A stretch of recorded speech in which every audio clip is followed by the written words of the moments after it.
means we are live, so good evening out there on the YouTubes. Welcome to another pay-per-view where I could watch along or watch party, whatever you want to call it. Again, I can't show you the pay-per-view. That would be a copyright infringement, and I could get in big trouble. So if you want to watch, if you're in the U.S., I believe Canada as well, you can go over to Peacock if you have the Peacock streaming service. If you have Comcast as your cable provider, you should have Peacock as well. You can go over there and you can watch along with us over there on Peacock. And with me in here so far tonight is Mr. Jason Stewart, but I believe he has stepped away for a minute because his dinner had arrived. So, let's see what's going on over there on the... they're just talking, I guess. Yep, they're talking right now, so... Probably won't be any match on it anyway. It's a WWE pay-per-view, right? They don't do matches on the pay-per-views. Or not on the pay-per-view. They do matches on the pay-per-view. They don't do them on the pre-shows. Oh, excuse me. But, yeah, so... Let's see. If any of you out there watching did not catch the ROH show earlier this afternoon, I recommend it. NXT is, even though it's the developmental system for WWE, they are going to have their hands full if they plan on trying to top that show, especially the FTR versus Briscoe brothers for the Ring of Honor Tag Team Championships. That match was a doozy of a banging match. They were bleeding all over the place, had a referee get busted open. Great match. Go over there and watch that if you get a chance after we're done here or tomorrow or whenever. I'd suggest you find that on the internet and watch it. That was brutal. And the entire pay-per-view was pretty darn good. Jericho versus Claudio was good. Yuta versus Garcia was good. Joe versus Juice Robinson was good. I mean, I don't think it was a bad match on the show, to be honest. Even the ROH Women's Championship match was pretty decent. So, yeah, get a chance, watch that. Find it on the internet, watch it. It's worth it. That show was really good. So, yeah. While we're doing this, there has been some injury news from WWE that came out this week. I don't know if any of you heard, but both Drew McIntyre and Roman Reigns injured their eardrums in the War Games match. So they're probably not going to be neither one of them are probably going to be on TV for a little while, at least until after the holiday. They're both recuperating from that. According to reports, neither one of them should suffer any hearing loss from it, which is a good thing, but it's never good when you have an eardrum injury. So, yo, I'm back. Yuki Dook, how are you doing tonight? Oh, I'm pretty worn out, man, but it sucks just being old. Did you hear what I was just saying about Reigns and McIntyre? Yeah, I come back about a minute ago when they were showing the girls preview here a second ago. Iron match. Yeah. I didn't know Shawn Michaels was head of this. Yeah, Shawn Michaels is heading this. Speaking of that, the guy that formerly headed NXT struck a deal with Tony Khan. I'm talking about William Regal. He is leaving AEW to go back to WWE in the new year. He's going to have, for the rest of his AEW contract, what was left of it, he's not going to be able to appear on television, but he's going to be working backstage as a coach and whatnot, and helping get his son who wrestles for NXT develop, help him along with his career and everything. Regal asked for that, and Tony Khan granted him his request. So William Regal is heading back to WWE from NXT. Or Yeah, and from AEW. Damn. So it's been one of those days. I see something and I say the wrong thing because I got the NXT logo right there on the TV. Instead of saying AEW, I said NXT. I Well, bye bye, Brit boy. Yeah, well, he pretty much. I don't know if his storyline with the Blackpool Combat Club has pretty much run its course anyway. And they a couple weeks ago on Dynamite they had MJF hit him in the back of the head with the brass knuckles. And anybody knows Regal's medical history. The guy has had two neck surgeries and he has two blood bleeds in his brain. Brain bleeds. That's it. Yeah. Again, it's been one of those days. If I misspeak tonight, I've been doing it all day. I've been having Joe Biden moments. Scary, I know. But yeah. So what they did a video last week on Dynamite. Yeah, you watch a movie or something, and the guy pre-records a tape about it. If you're watching this, I'm already dead, or that kind of thing. They had it set up where Regal had recorded that kind of thing, and that's how they wrote him off of TV.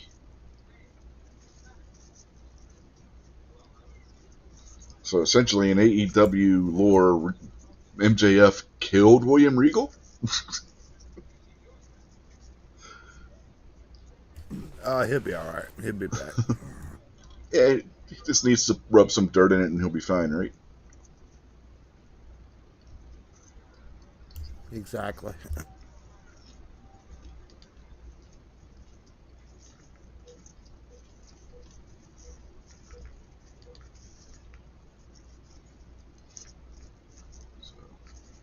Who But do we got here? Do these girls wrestle or do they I don't just know who the hell do they are. microphone? I guess they're just microphone people. I don't know. I don't know who these people are. I know who the guy in the middle is. I don't know who the two chicks are. So I don't watch NXT other than like the pay per view stuff, but because when it's on and stuff, there's other stuff I'm doing. So I got so many wrestling shows to get caught up on. Like I got almost a week's worth of New Japan to watch. So watching NXT too, it's one thing. It's just too much. You can only watch so much wrestling in a week. You know what I mean?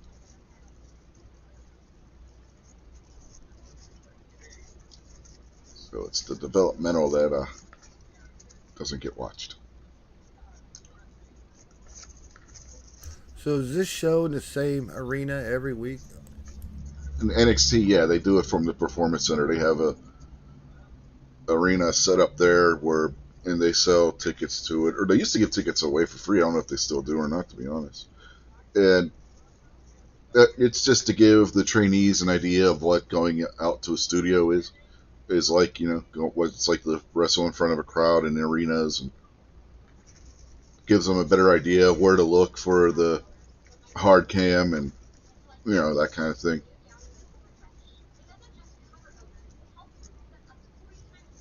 Some of the people you see wrestling on NXT have prior experience. Some of them have been on the main roster. Like the New Day is going to be wrestling tonight for the NXT Tag Team Championship. So they have established veterans come down and work with them and stuff. So yeah, this is part of the training regiment.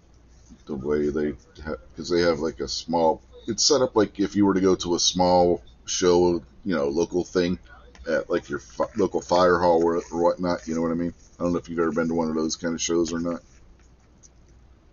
Yeah, we had a union hall here that used to have them. Yeah, it's basically set up something like what that would be set up like. But being WWE, it has like better graphics and entrance ramps and stuff. Yeah,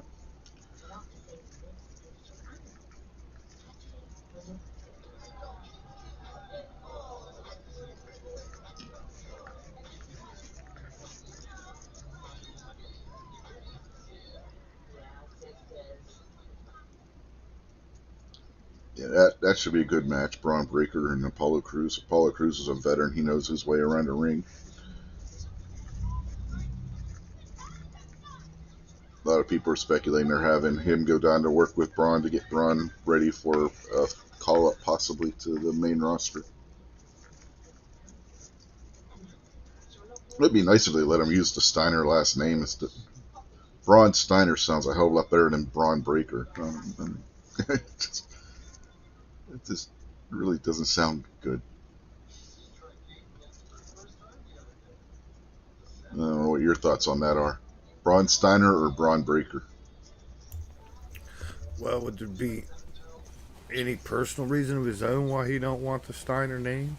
Maybe he just wants to be his own guy. Now, as far as I know, it's just a WWE thing. I mean, he's had his dad there with him at events, so I mean, it's not like he's trying to avoid who he is. You know what I mean? And if you look at his outfit, it's reminiscent of what his dad and uncle wore when they were a tag team. Speaking of outfits,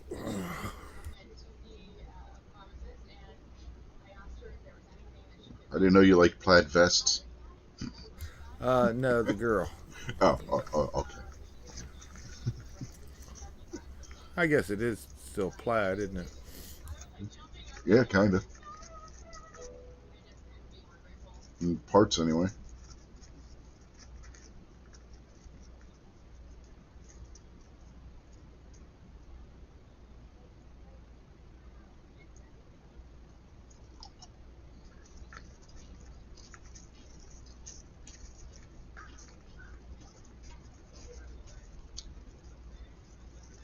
I guess they're running a storyline where the hillbilly likes the city girl or something along those lines. Hillbilly. No, he looked like a hillbilly, didn't Yeah, he looks pretty hillbilly.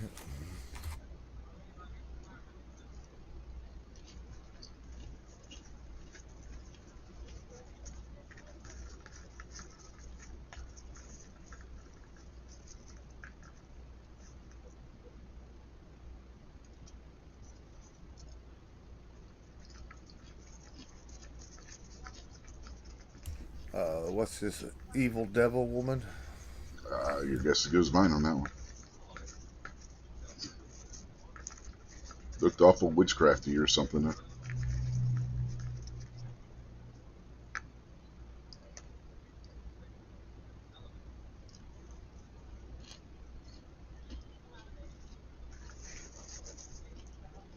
Got my popcorn for this one too. Amy went out and made popcorn. So it looks like they're both into the witchcrafty thing. That should be interesting. Yeah, a little spooky, ain't they? One witch against another one, literally.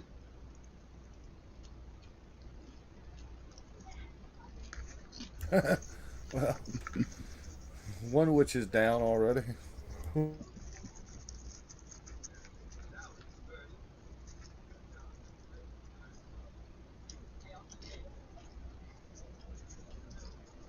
So if the witch gimmick is supposed to scare people, which one is supposed to be afraid of the other one since they're both doing like witchy stuff?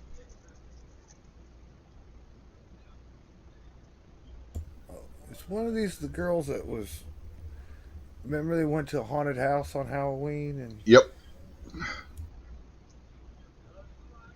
the one that was wearing the leather jacket. then like stole their Land Rover or something. Yeah, something like that. Yeah, kidnapped her. And then they had the women's title match. Yeah, that was her.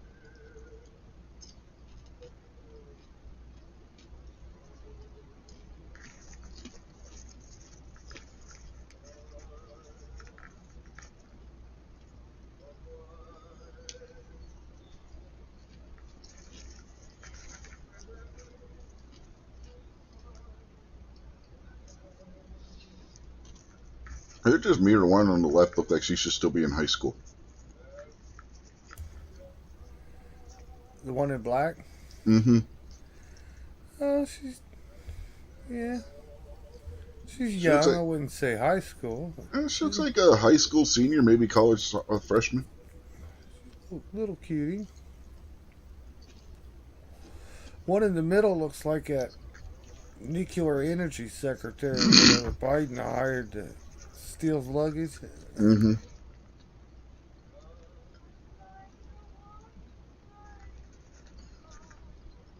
You want to see something funny? I gotta go over to Twitter to show you this. So give me a second here. To bring my Twitter up and then I'll screen share it once I find it.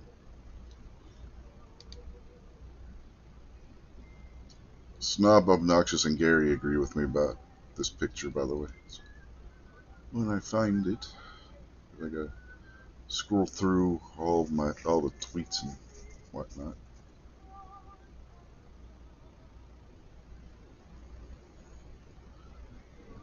Where is it?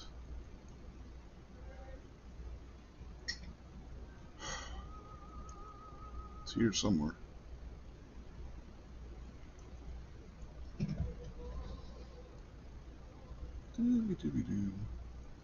Still scrolling.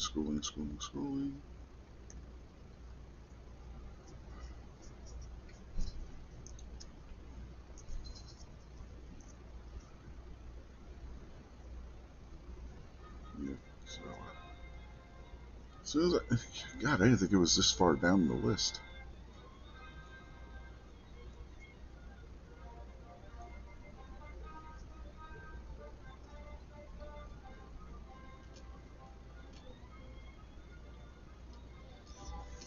Here it is.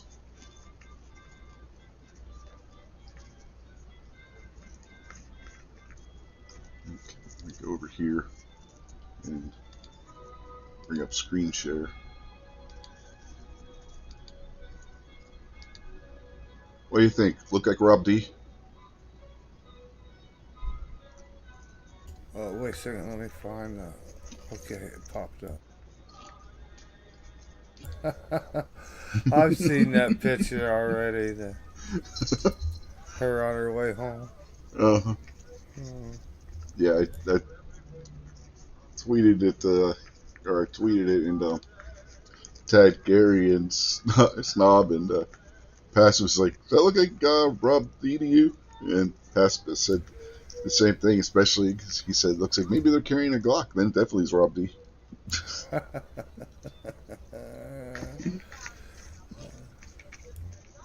And then before we went live on Gary's show last night, showed Obnoxious, and he's like, "Yeah, that does look like Rob D."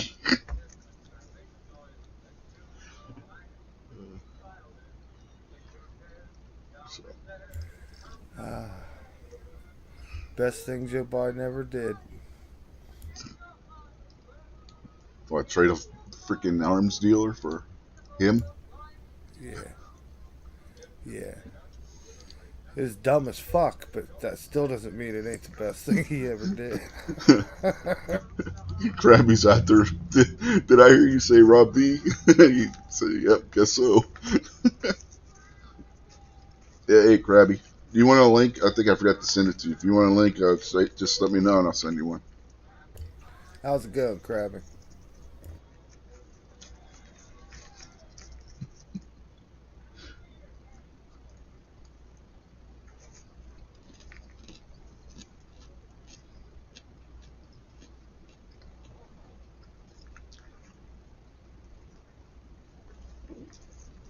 Baby, we're underneath another ice sleep going until 10 a.m.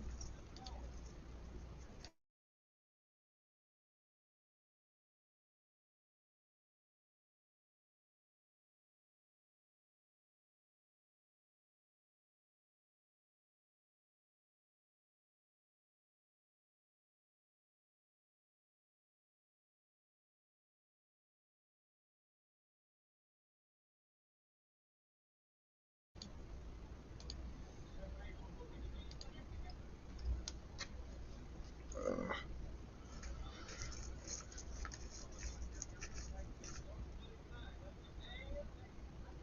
did you see the ROH show earlier, Krabby? If you haven't, I suggest watching it. It was good.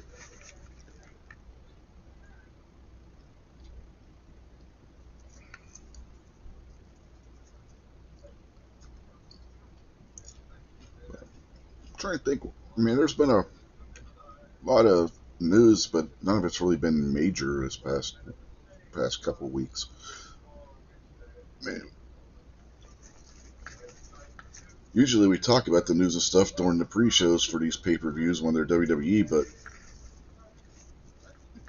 New Japan that we watched last week didn't have one, so we couldn't talk about the news then. And then, so what did we watch 2 weeks ago? Oh yeah, that was Survivor Series. So yeah, There and been any news about Vince McMahon's troubles? no, that's pretty much disappeared. Nobody, no, there's been radio silence on that whole investigation. So I guess him stepping away was enough to make everything go bye-bye. Yeah, double dog collar match. That match was brutal. Everybody was bleeding by the end of it, including one of the two referees they had for the match.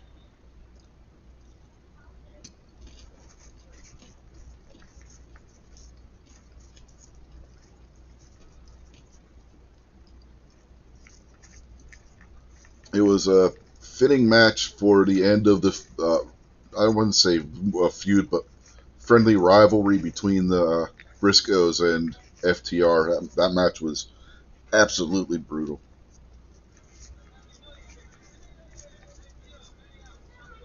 And the other matches on it were good too.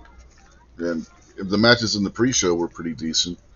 So yeah, they did a good job with that one.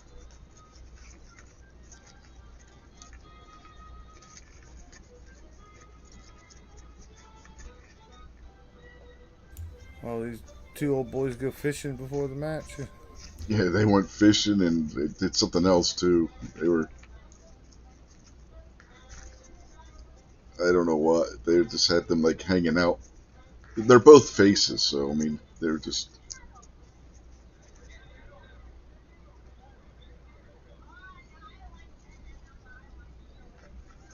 Well, oh, I know what the other one was. They went to dinner or something.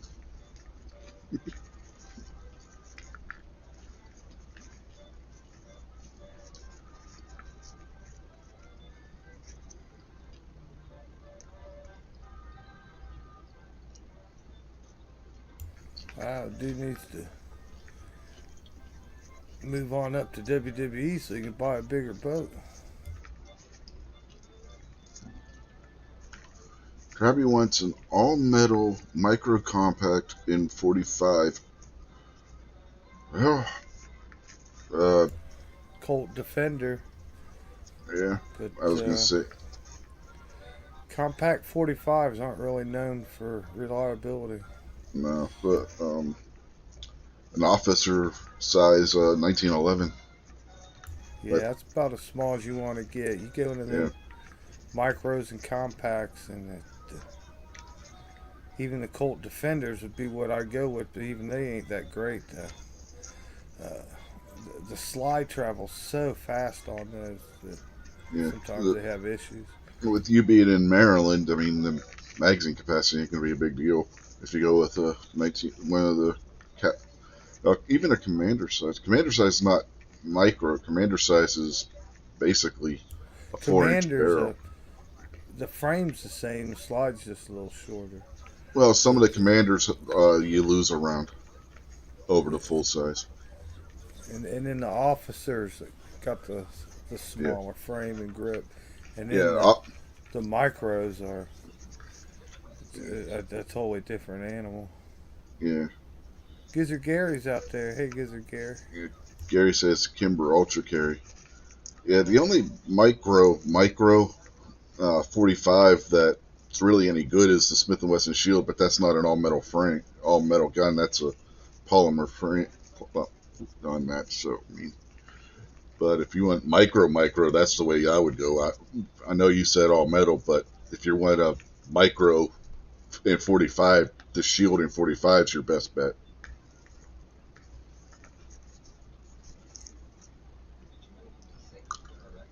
Yeah, one of the Colt Defenders, man, they're still up there around like $800-900 range. hmm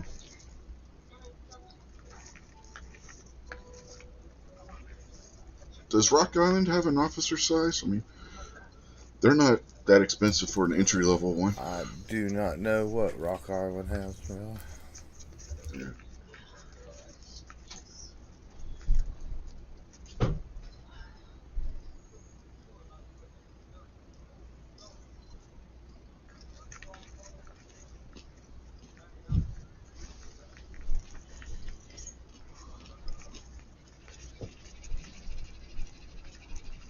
Yeah, the Krabby Baby says I Rock. got a baby rock.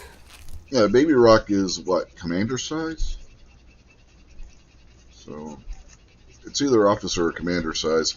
So yeah, that wouldn't be a bad one for a entry level 1911 and commander size, the micro almost size. Hey, barbecue, How's it going? not bad. What's up, Sounds barbecue? like Krabby's. Jason, good evening, sir. Sounds like Krabby's asking some pretty good questions. He should check out a Detonics. Uh, got one of those off a buddy a few years back, and then he ended up buying it back off me. Um, but that was like an officer size model 1911. The thing about the Detonics is they eliminated the grip safety. Mm. So I mean, really, it's a 1911 with no grip safety. Mm-hmm. But that little thing would run. It was really surprising. Yeah, he's You can asking still about. use 1911 mags and everything. Yeah. The problem is they don't make the tonics anymore, last I knew, unless somebody took them over. I think they went out of business in late 80s, early 90s. Yeah. So you have to look on Gunbroker or something. But there's a couple models, and I do not remember what they are, that are like an officer model 1911 in size. And like I said, the one I had just ran. It was a badass little machine. Yeah, Bull Armory is good too, Krabby. I believe they're Israeli made, if I remember correctly. But Yeah. Bull Armory stuff is good. Yeah, Bull Armory is friggin' incredible. Krabby actually has uh the Magnum Research 1911, which exact same animal, just Yeah. different name. Yeah, He a sent me a lot of picture of it one day. I was like, that looks exactly like my bull. Magnum Research. Their stuff is actually built under license from the Israelis. Yep. That's one thing I don't have though, is an honest to goodness officer size 1911. I got that Remington R1 in a commander size, but I don't have any officer models. Mm-hmm. I need to get that checked off the list. Yeah, my son, he has one of the Llama Mini Maxes in 40. They also made those in 45. If you can find one, they're not bad, but they can be hit or miss sometimes, especially some of the later Llama stuff when they ran into financial issues. But if you can find an earlier model of the Llama, like the Mini Max, they're they're fairly decent as well. Yeah, heck, I just want a Llama 1911. I have a thing about cheap 1911s. Not like I'm like, oh, since it's cheap, I want to buy it, but like, oh, this is cheap and should be dog crap. And the nice thing about 1911s is they're kind of hard to screw up. Mm-hmm. Oh, what's Like, nice about the Llamas is Metgar still makes the magazines for them. So you can get they'll take any of the 1911 mags that Metgar makes, which why are the hell do fairly they cheap. have a special mag? There's only so many varieties of 40 Smith and Wesson Oh magazine for yeah, yeah, yeah. I 1911s. wasn't even thinking about the 40 in it. Yeah, like that's the only thing that turned me off on your kids that you just mentioned, is the fact that it's 40. 45, I'd be all over. 10 millimeter, same. But 9 and 40, actually, I hate to say it, but my Bull Armory is so friggin' amazing. One, they need to make a 10 millimeter in it. Two, I've actually considered getting a 9 millimeter Bull Armory just because, it's one of those things that I should probably just put in the collection. Mm-hmm. Is a 9 millimeter. When he got the Llama, we had gone to the pawn shop / gun dealer, and I think I was picking up one of my AR lowers. I think is what we went to do, was to go pick up one of my lowers I had ordered, and he saw that and he fell in love with it. He had to have it, so that was like his 21st birthday present. Oh, that's a darn nice 21st birthday present. His 18th birthday was an SKS. Even better.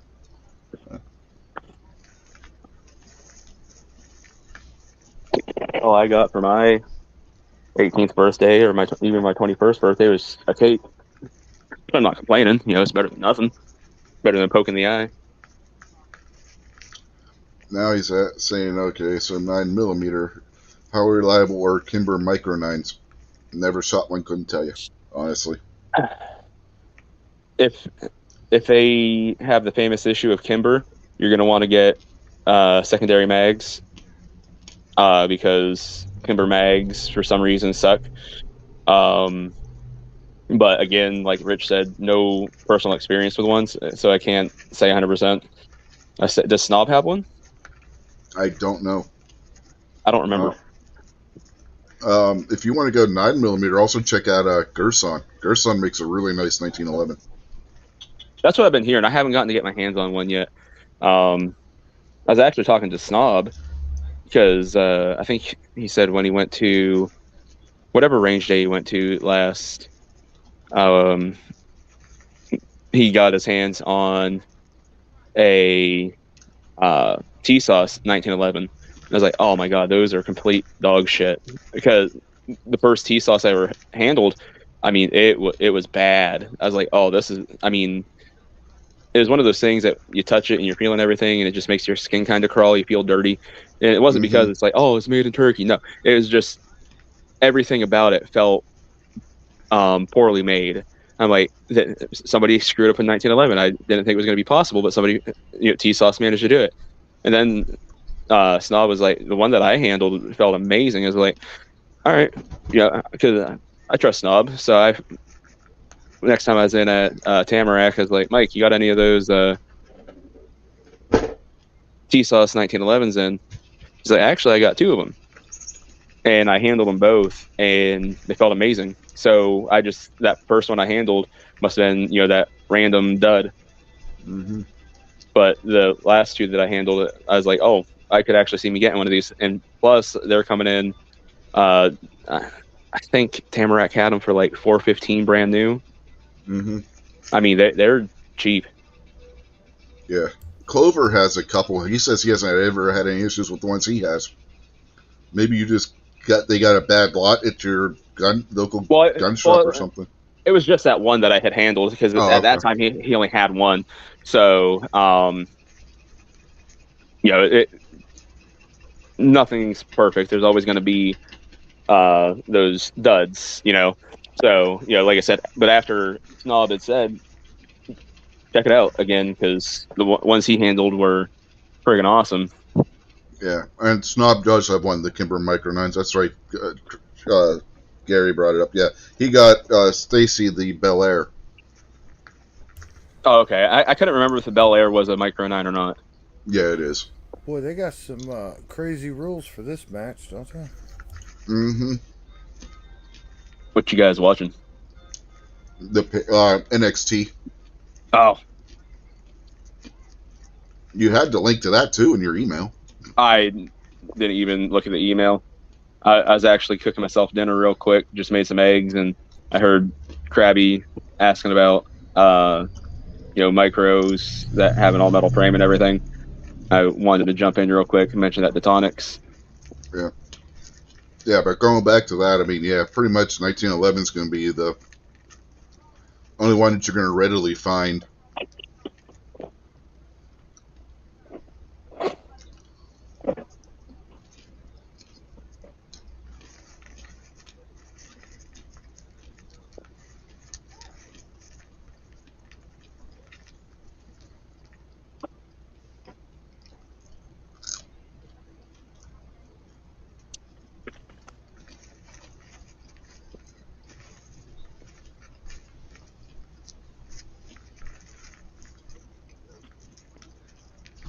With as popular as the Shield, I mean the MMP metal is, you think they'll ever bring a Shield out like that? No. No? I don't think so. It would be interesting. Now, so, all right, saying metal, if they did it like their airweights and did like a scandium frame or something, very good possibility. Well, the Shield metal is an aluminum alloy. Yeah, but I mean, Um, M&P metal, not shield metal. yeah, and that's what I was going to say. The M&P, is made to be a full size or compact, but the Shield, that's that sub compact size, and part of the appeal to that is going to be the weight. And I think going with a metal frame on that uh, would it be good. But like I said, if No, they did it in there, I wouldn't say that because the 642 is an aluminum frame, and that's only 13 ounces. So they could keep the Shield's weight down and still give it an aluminum frame. yeah, possibly. And I was just another thing I was thinking about though. Honestly, having that extra weight would actually be a bit beneficial Mm-hmm. to shooters that have a weaker grip or anything like that, because those get snappy for people. Yeah, it could do. There's two schools of thought. Weight is one of the biggest mitigators of recoil, but a Yep, polymer frame flexes so that it helps cut down some on the snappiness. So there's a, you know what I mean? It's a, I'd rather have the weight. I'd rather not have yeah, the frame flexing. yeah, I know, but No, I'm just there's different throwing out schools. my Yeah, personal opinion. yeah. Oh yeah, I'm saying yeah. I'm just putting out what the two different schools of thought on that are. Yep. You know,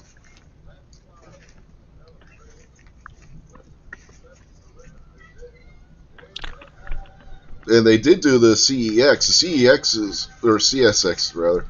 The problem people have the MP or the I don't know was that CSX M&P labeled one or was that just Smith and Wesson labeled? Anyway, that's neither here nor there. The problem people had with that were the grip texturing, which in some places was absolutely non-existent, and the trigger. If a lot of people said if that had a trigger more like the Shield Plus, that would have been a good firearm. But the aluminum frame in that people didn't have any problem with. So if they took a frame like that with so even there, if they could do the Shield in that style frame, I could see that people going for that one. Shield Plus with an aluminum frame could be interesting, and it would give you options. I'm just waiting for them to piss me off and come out with the 2.0 10 millimeter in the metal frame.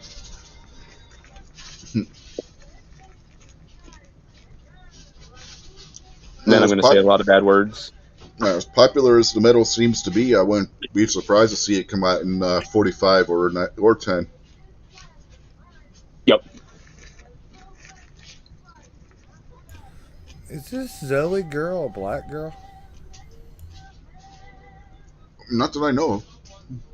But I can see why you asked. She does have what looks like some facial features. Maybe she's mixed race. I don't know. I don't think anybody's ever said. It's hard to tell.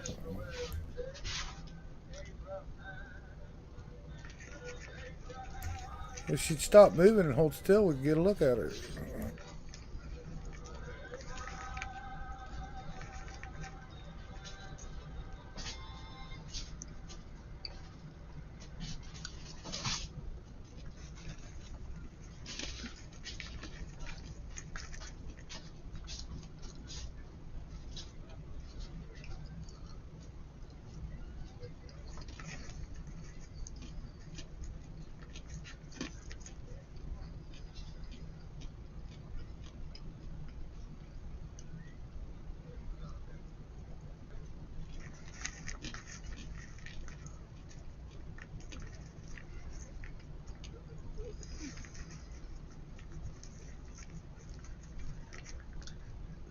They're Spanish made, Krabby.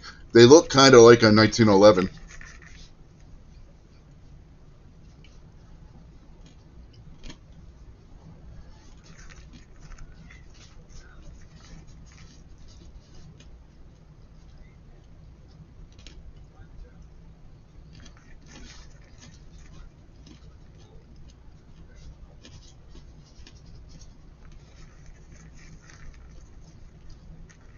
What kind? It looks like a 1911. The Star BM.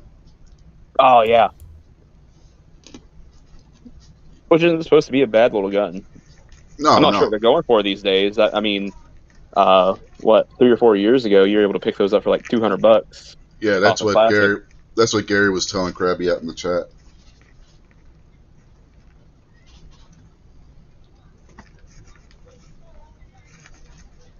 Yeah, if you can find one, they're good.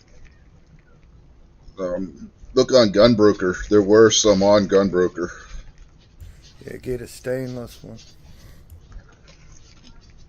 Yeah, you get the Star BM. They came in stainless and blued.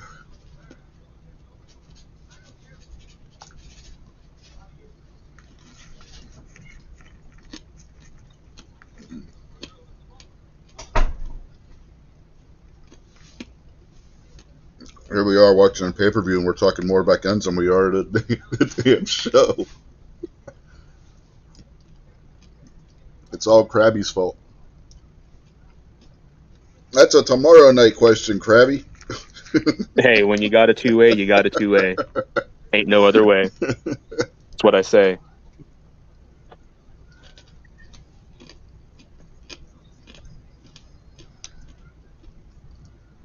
Did you see the picture I was showing Jason earlier when I asked him if it looked like Rob D?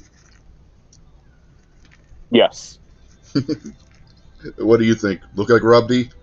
It was so small. Like, I mean, even with me screenshotting it and blowing it up, but by then it was super grainy, so I could not tell. Just say Like, yes. Yeah, there's a just say bald black yes. guy, so I Yep. mean, if that's the only parameters that are needed, absolutely. That was Brittany Griner. I knew he was a communist. Brittany Griner looks like he could be Rob D's long lost brother.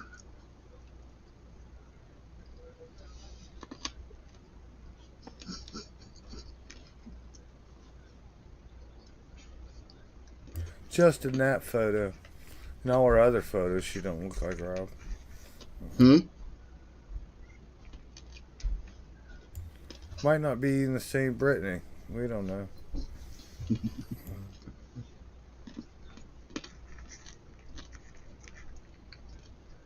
Like I said on Gary's show last night, Brittany Griner looks more like a Brian.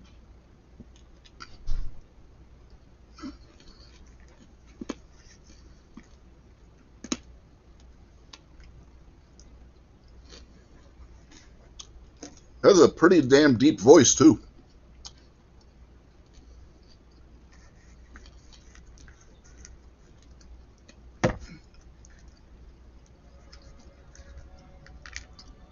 You know, with 2 felony arrest warrants out for the guy, the one that handles nuclear waste for the Biden administration still has not been fired from his post at the Department of Energy. Just out of curiosity, what are the felony warrants for? Stealing people's luggage at 2 different airports. Nice. Yeah, apparently he stole at least 2 different women's bags. I think from LAX and Las Vegas. We all know what happened there. He was at work one day. They're like, "Hey, you want to go on a panty raid?" He's like, "Hell yeah, I do." So they all went and broke into some chicks' dorm rooms at a college and No, meet at not the this guy. airport. Like, check this out, No, this guy's panty raid. probably this guy's probably looking for clothes for his own wardrobe. Yeah. Good One of possibility. the suitcases was $2,200, and that was just the suitcase, Oh my not the God. clothes that was in it. Mm-hmm. So it's a Oh, felony. with the clothes that was in it? I thought you meant $2,200 just for the suitcase. I was like, Yeah, Holy just for the suitcase. No, yeah, just for the suitcase. oh That's exactly my what he God. said. Yeah. Made it a felony. He got on an airplane with no checked luggage, and then went right to the luggage terminal when he landed, and they got it on tape. He just grabbed somebody else's tag and ripped it right off of it and walked Mm-hmm. off. And it's kind of hard not to know it's him because of the way he dresses. I said earlier on Rick's chat, that dude got some kind of like luggage fetish, man. They wanted to steal luggage for some women's clothes that was actually worn by a woman or something. Maybe. Yeah, he's I'll be got right back, some. guys. He's like a weirdo. Well, not like a weirdo. He is a freaking weirdo. Yeah, he's got some kind of weird kleptomaniac tendency there. I'll be right back. Keep things going, Jason. I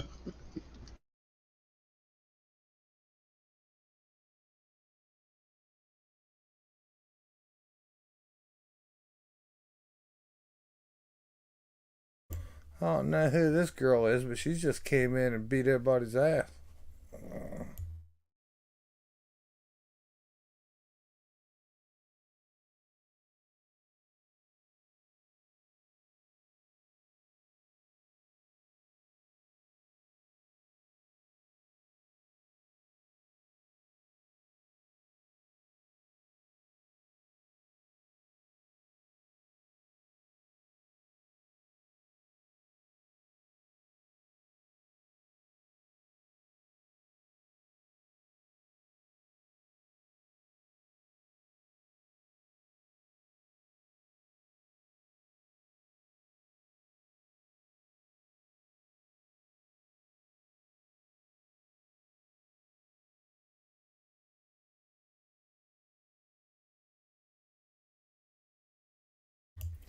No, Krabby, I don't think the match is over if somebody pins. They're keeping score of how many pins you get.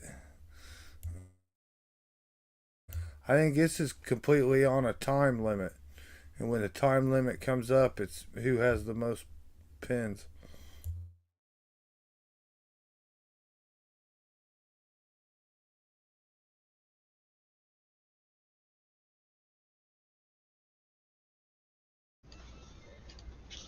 Okay, I'm back.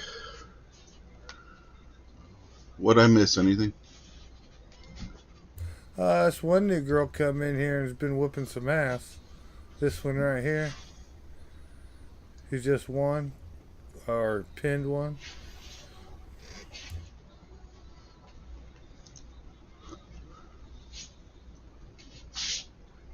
Yeah, this Cora, she came in here and kicked everybody's ass. Mm-hmm.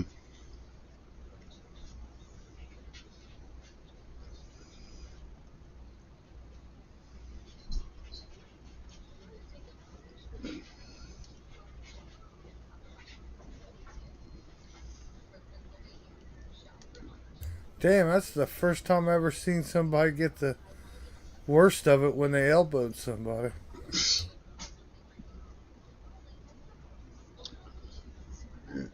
Impact has a match similar to this. They call it the King of the Mountain match or the Queen of the Mountain match for the females. And they add aspect of a ladder match into it at the same time.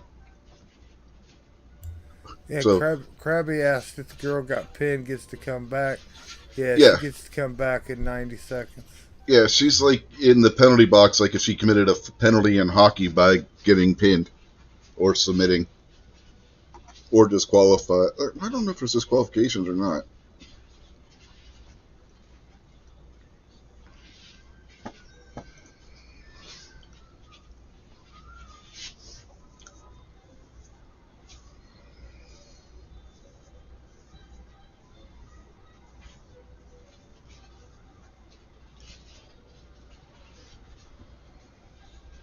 The idea is also kind of like a Iron Man match where you get whoever gets the most pins wins.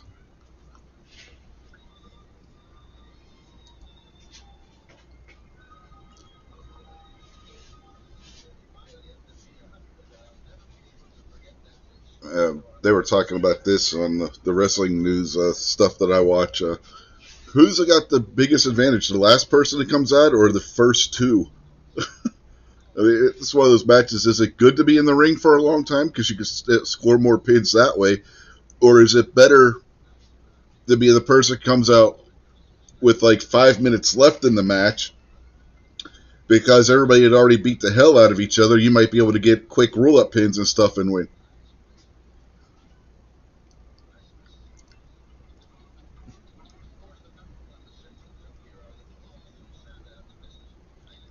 Because the match is only, 20 minutes long, I think? 25. And somebody comes out every 5 minutes. So I think she's the last one that comes out, if I remember right from the rules.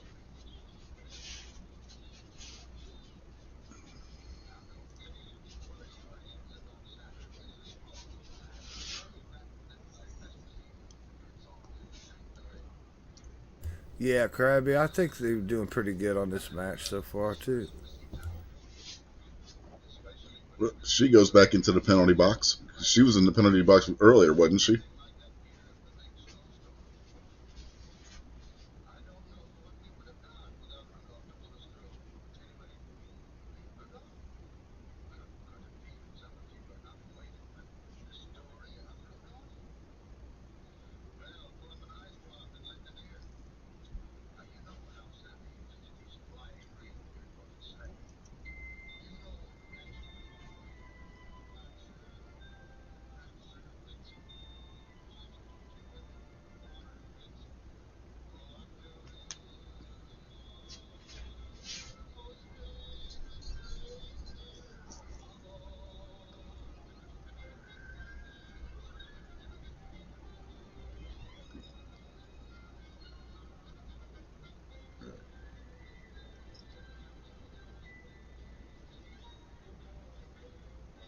Okay, they said the match is 25 minutes long, so there should be one more person coming out at the 20-minute mark.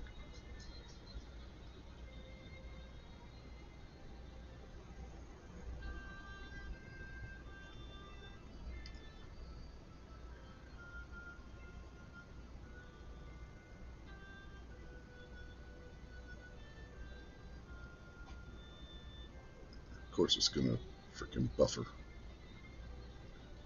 Goddamn Peacock. See, Huh? so I had wound it up to the beginning of Rudolph.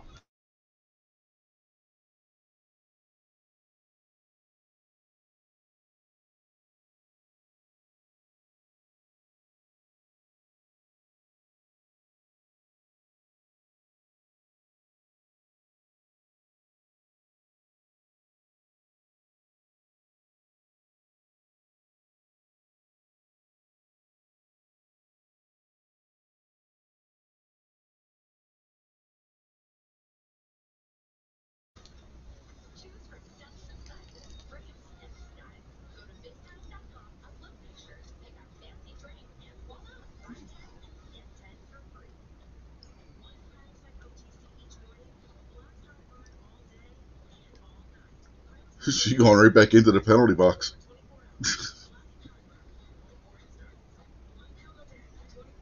Well, maybe not.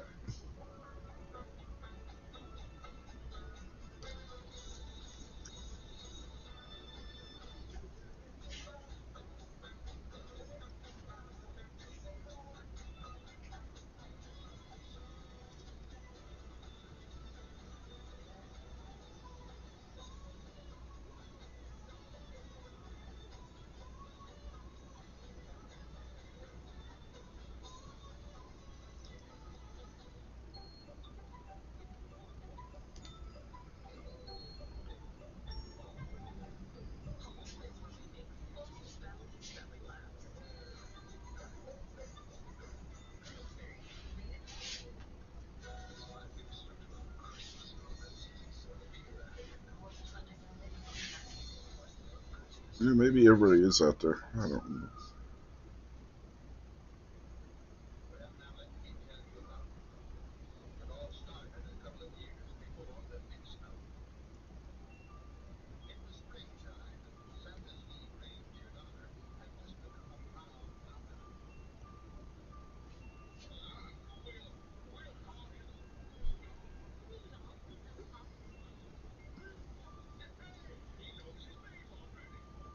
Because NXT doesn't have any.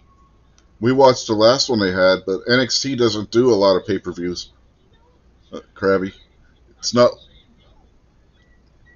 They generally do one to coincide with the big four pay-per-views.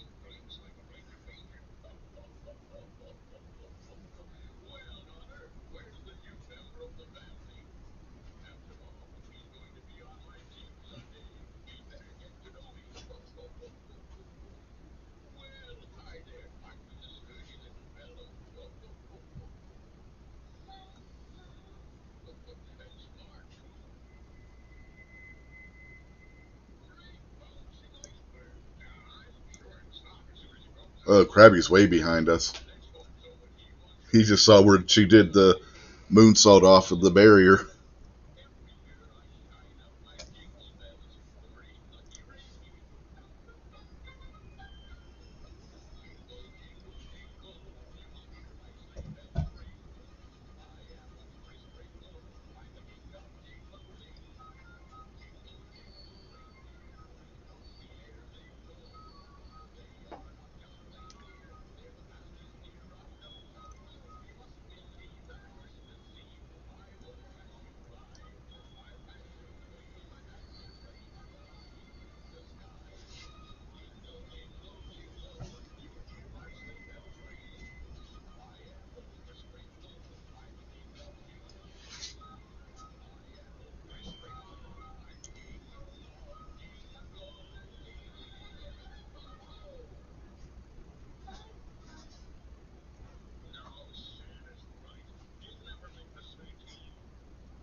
These girls are just laying it all out there, ain't they? Oh yeah, she's took them all out.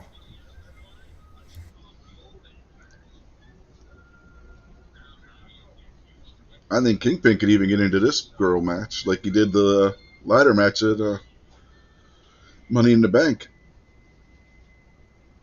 I wonder where he's at.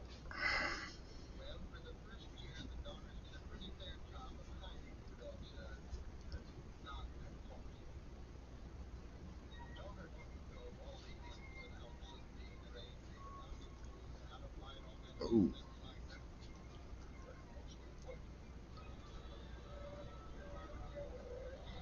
Oh, yeah, Kingpin would have liked this match, man. These girls are kicking ass. uh-huh.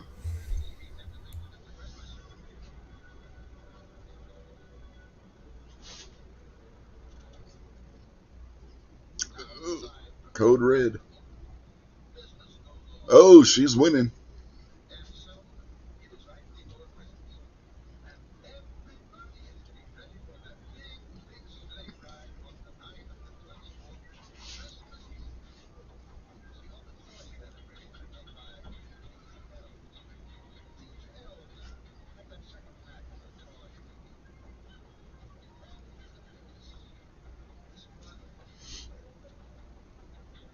All she's got to do is play defense for a minute and a half. Oops.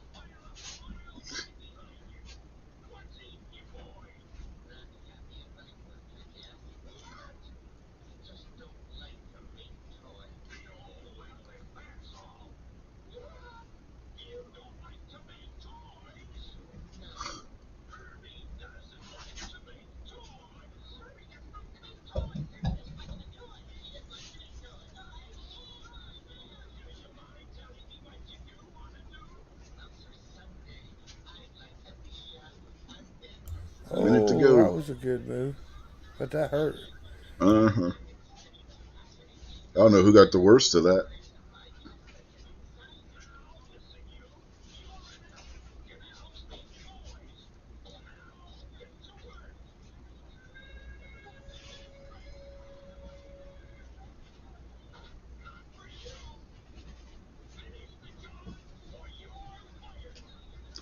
Oh. Oh my, what a move! Oh. Holy cow! Wow, I never seen that before. Yeah, you've seen some of the guys do it. Um, Damn. but yeah, 6, 2. She wins. I think the smallest girl in the match just won it.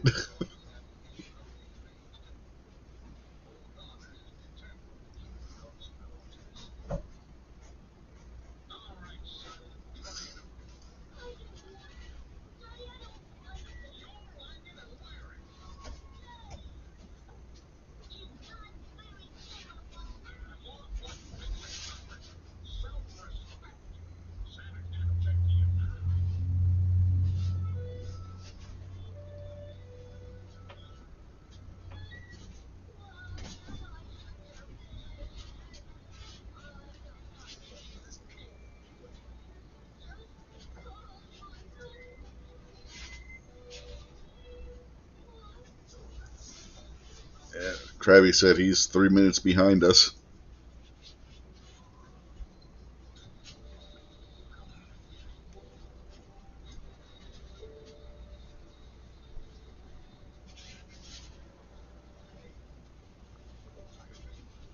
Well, I can send you the watch link part. That way you'll be right. You'll be on time with us, so you're not getting spoilers.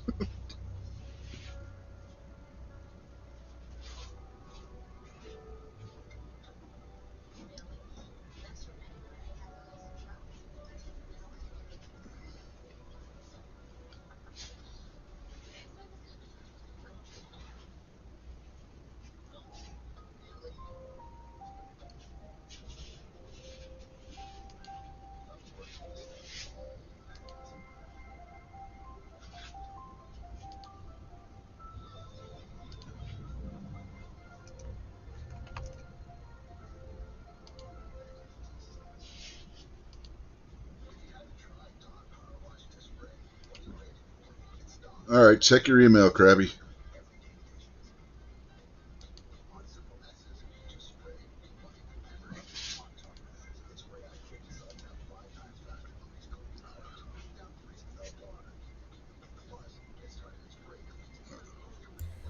All right, I'm gonna have to give this one a. I'm gonna have to give this one an 8.5. Man, this was a pretty good one. Yeah, I can agree with that. That was that was a pretty decent match. That was better than the women's match at the other show. Yeah, there wasn't no bullshit in this one, man. This was scrap. They all did good in this one.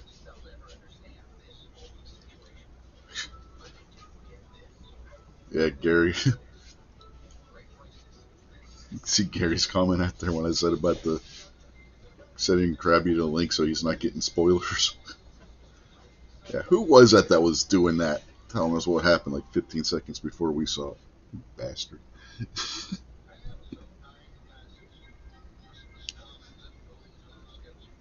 We don't need to listen to commercials.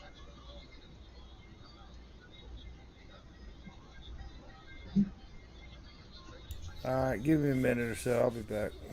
Okay.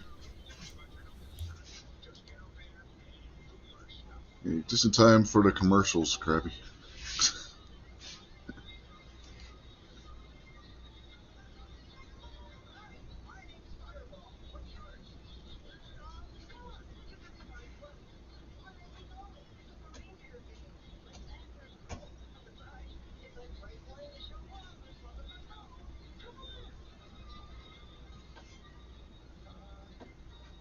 So, what score would you give that match? Jason and I both said 8.5.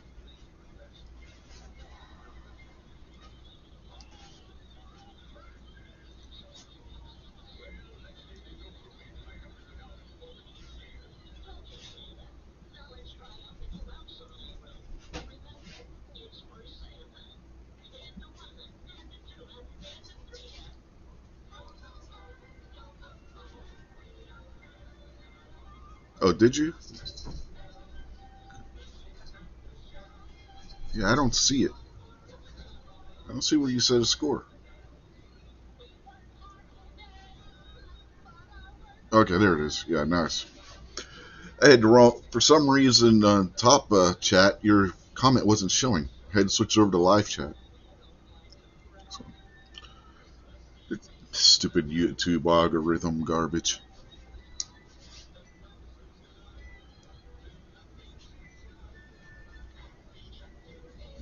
A lot of times, especially the women's matches, the ones that we give good scores to, and especially the women's matches, tend to be the ones that are chaotic like that because you have a lot of people in the match. The Money in the Bank ladder match, this match. I mean, so maybe it's just the sheer chaos of the match makes those matches better.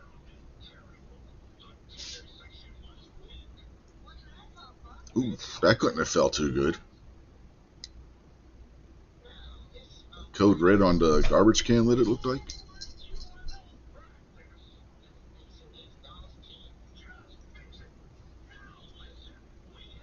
So the next NXT pay-per-view is going to be February 4th. Booker T laughing or crying? Laughing. I don't know what he's laughing about.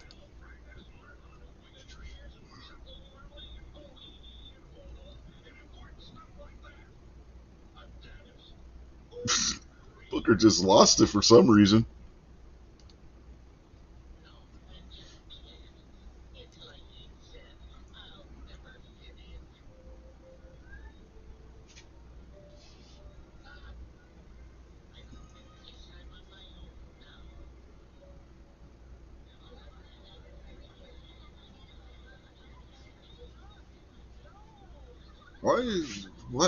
Why is she wearing a dress that looks like a kitchen apron? That's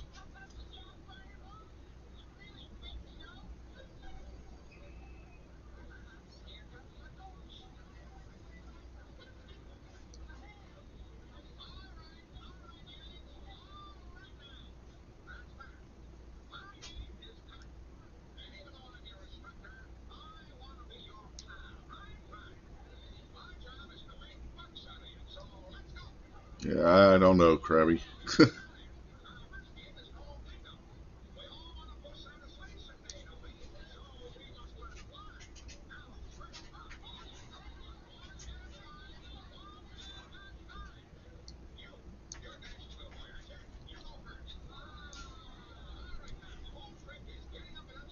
And she almost looks like she's wearing caution tape.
Okay.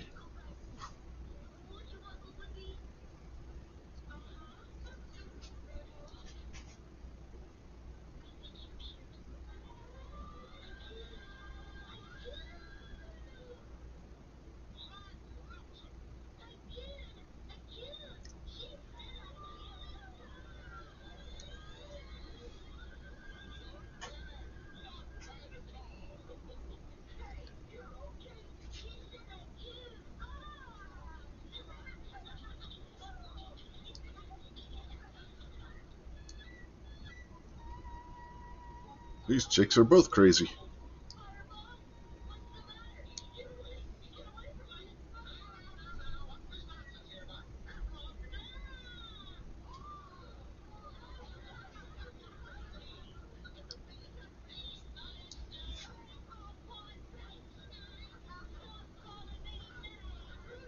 All right, I'm back.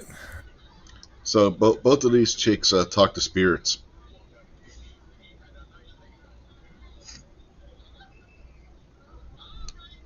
They're both Looney Tunes.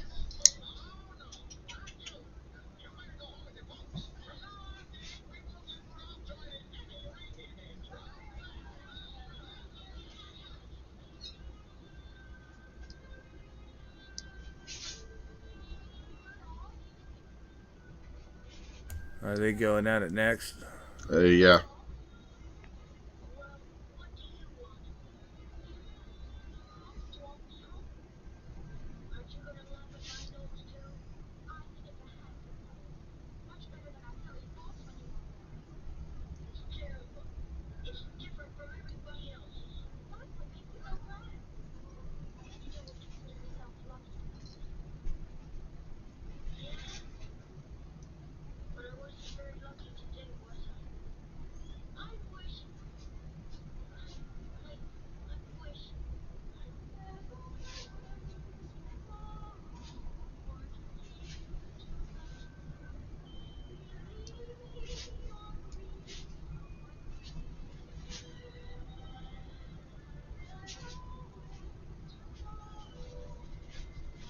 She looks like she should have fangs. Yeah, little devil worshipy, ain't they? Vampire-ish.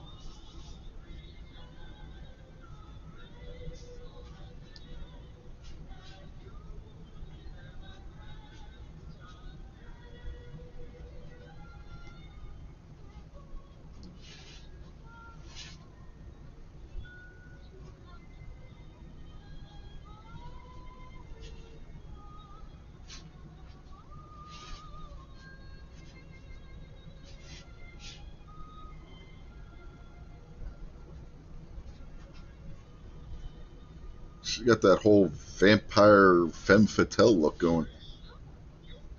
Without the vampire fangs.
Was that a kick to the throat?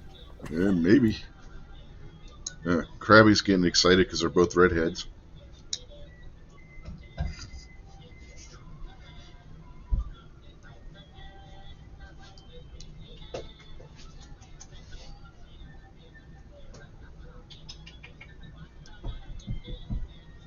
Kitty, kitty, kitty, kitty.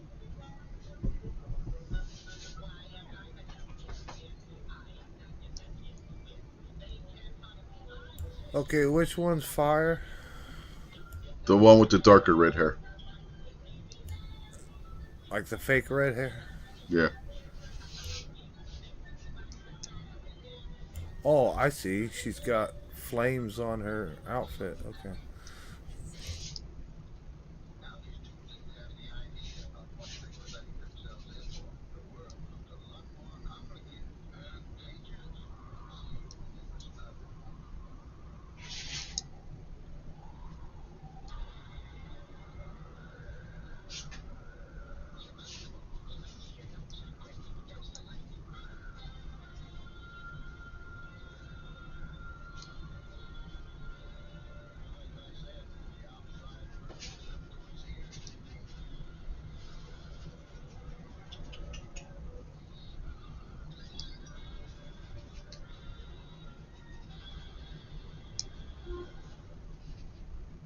Man, these turnbuckle pads anymore are really weak, aren't Somebody did the same exact thing on the ROH show earlier. George Steele's trying to figure out, he's wherever he went in the afterlife, like, looking at this like, what the hell? I used to have to bait them apart. These chicks are just pulling them off the turnbuckles. Yeah, they're Velcroed now. They used to be sewn. Uh-huh.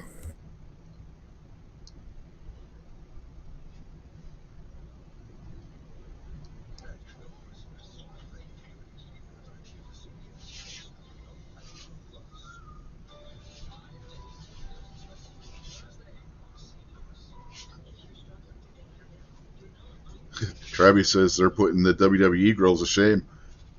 Yeah, what's worse is this is the developmental area. NXT is their developmental system. They're putting the ones on the main roster to shame. They need to move these ones up to the main roster and bring the main roster chicks back down to NXT so that they can learn better. Yeah, the women's WWE's been getting pretty lame. I mean, they still got some good ones, but they got some lame ones.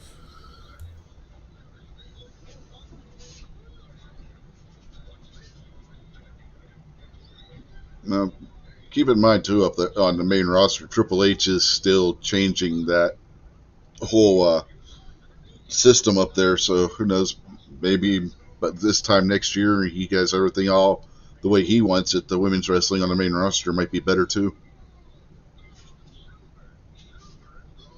A lot of that it's still got to be Vince's influence on it still. It's only been 4 months since Triple H took over. It's going to take a little longer to get rid of everything that Vince put in place. Man,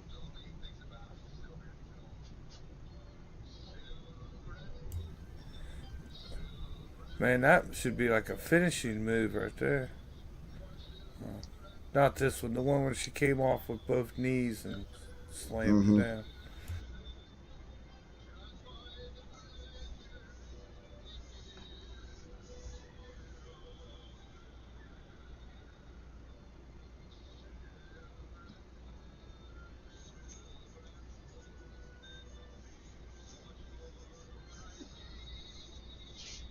Krabby says they should be yelling, "Holy shit!" If this were AEW, they would be.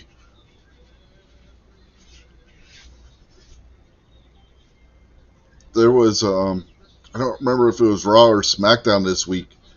The crowd started yelling, "Whole something about you sick fuck" or something like that, and they turned the crowd microphones off where you couldn't hear them until the chant was done. They censored the crowd.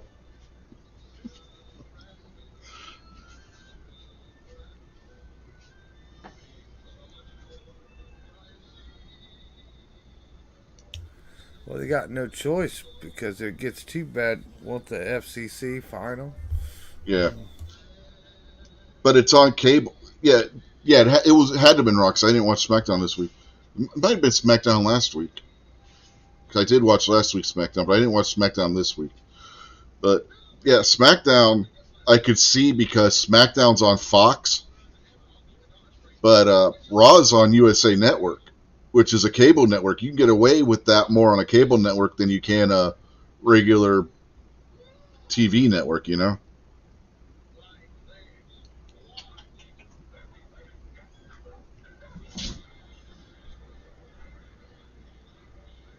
Like AEW's on TBS and TNT, and they wouldn't have censored that on there.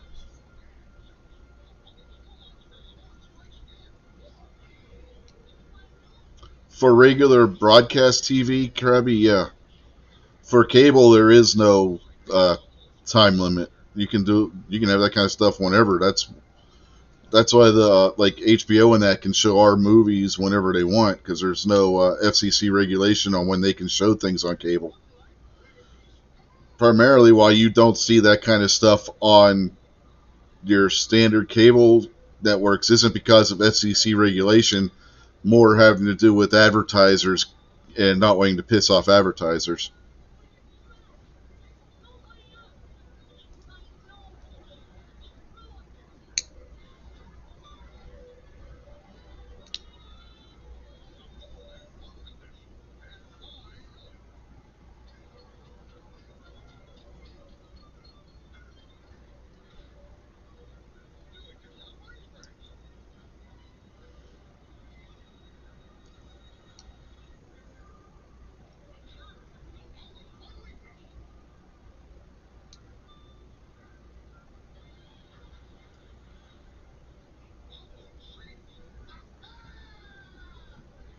Now, I think the time where you can start doing that kind of stuff is after 10 p.m.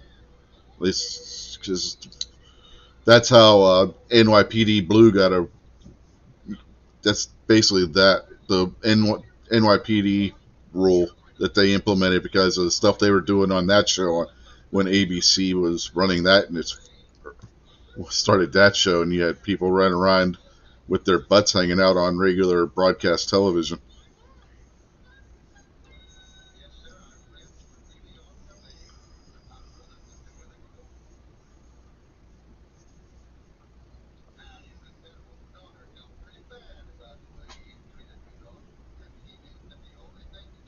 What's wrong with the ref? Who killed the ref? He's got shit coming out of his mouth. I know, right? Like, what the hell? He's a vaxxer. What's she do? Cast a spell on the ref while she's getting her ass kicked?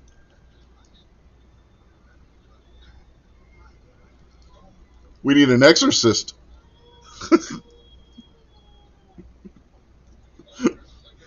Booker's like, we need an ambulance. No, you need an exorcist.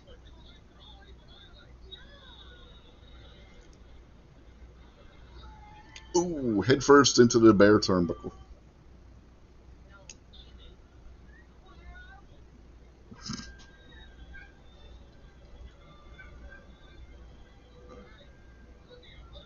No, she was just rolling her eyes up like Undertaker did.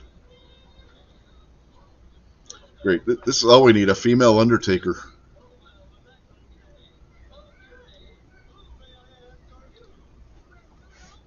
She even wears the same mascara that the Undertaker did.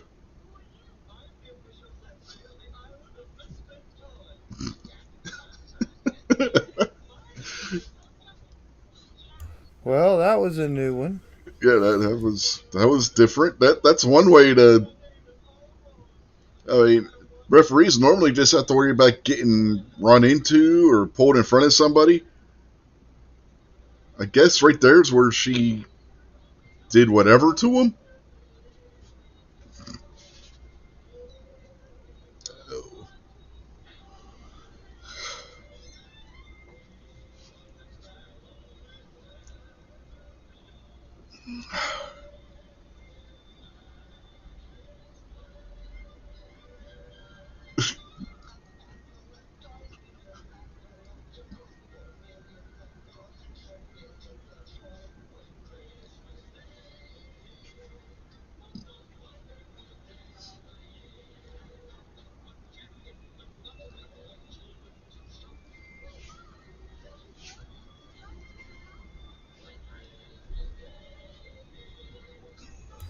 She like poisoned the ref, man. Ain't that cheating? Prove it. It's on Alrighty. film. uh-huh. Well, barbecue's back. Hola. Hello. Yeah, I think I'm gonna go.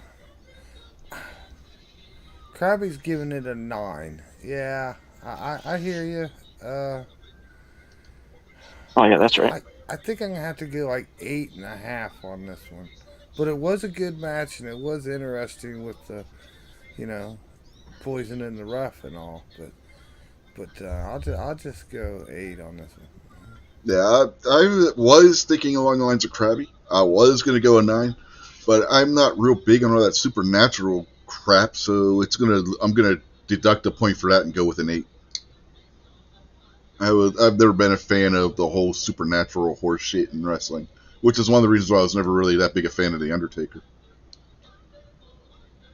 I liked him better when he was doing his biker gimmick, which is the actual him. You know, he was just playing himself at that point. Yeah, I hate to be stingy with the points, but you know, that was a little creative with the ref. That caught me off guard. Uh, I don't know. It could have been a little better, but it was pretty good. So. Yeah, we've had 2 women's matches, and all 3 of us have given them an 8 or higher. Let that sink in. It's pretty impressive. Well, they've Yeah. been good. They've been good matches. Not bad matches, really. Now watch the guys come out here and stink it up with like a 4 or something.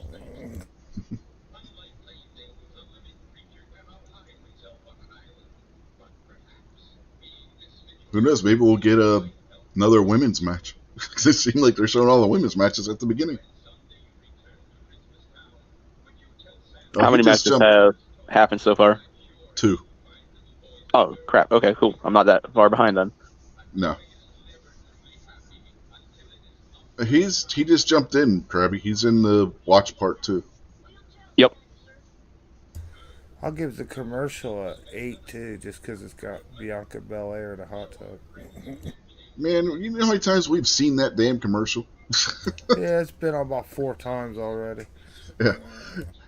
And I don't know how many pay-per-views. And since Big E's in that commercial, there still is no timetable on if he's going to be back or if he's going to be back. They still don't. They're still evaluating him to see after his broken neck that he suffered. So Who's got broken neck? Big E. Oh, yeah. Yeah. I The still think it's not even so much evaluating him at this point. It's just figuring out what he wants to do. I think he's enjoying the backstage role that he has and the family time that he gets with it. Well, it's only been a little over a year, and it's, if I remember right, and it's not uncommon for somebody who suffered a broken neck to be out for 2-3 years before they come back. Say, bunch of wusses. Kurt Angle won an Olympic gold medal with a broken freaking neck. Yeah. That would have been cool to watch next weekend, but I'm not going to be home. What's that? Tribute to the Troops is next weekend. Oh. Yeah, that'd been cool.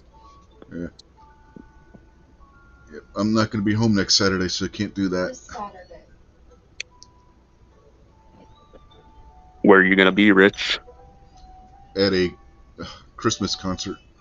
I was going to piss around and be like, it doesn't matter where you're going to be. Oh, you're too slow. You going to Trans-Siberian? No, Maryland Symphony Orchestra. Oh, cool. They're doing a sing-along kind of thing. Oh, awful. No, it'll be cool. A sing along. Yeah. They play Christmas songs and you sing along with them and stuff. Yeah, got that part. Yeah. Yeah, man, that sounds pretty much hillbilly to me. Yeah. Like when you said symphony orchestra, I was like, oh, cool, nice. And when you're like, yeah, we're gonna, basically you're just Christmas caroling with the symphony. Yeah. Yeah, basically. We got that Trans-Siberian Orchestra in town. Yeah, I wanted to go see that. They're here damn, for like a month. the tickets for that are so expensive. Oh yeah, it's a big show though, man. Oh yeah, I know. I've watched the concerts on TV and stuff. You know. Yeah, it's definitely one of those things that you need to see in person, I think. Yeah. Oh yeah, no doubt. Because they do this really cool laser show and stuff. Yep. They used to switch it up. This year, they're doing the same thing they've done for like 3 years in a row. The Ghost of Christmas Eve.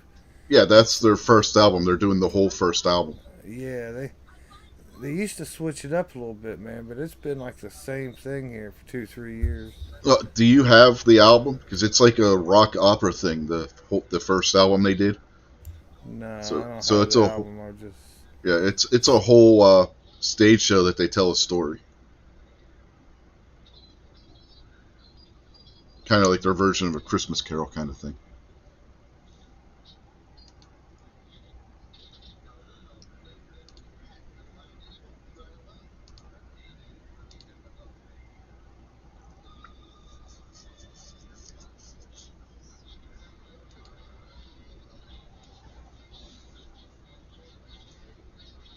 The New Day just lost their record for longest WWE Tag Team Champions, so now they got to go after the NXT Tag Team Championship.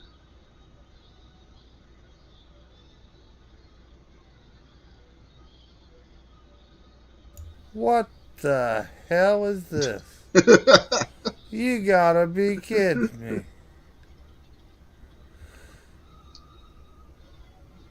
Oh my god. Are these guys wrestlers or did Joe Biden hire these guys? Yeah, they're wrestlers. They're from Europe. They're from somewhere. I saw it. That's for sure.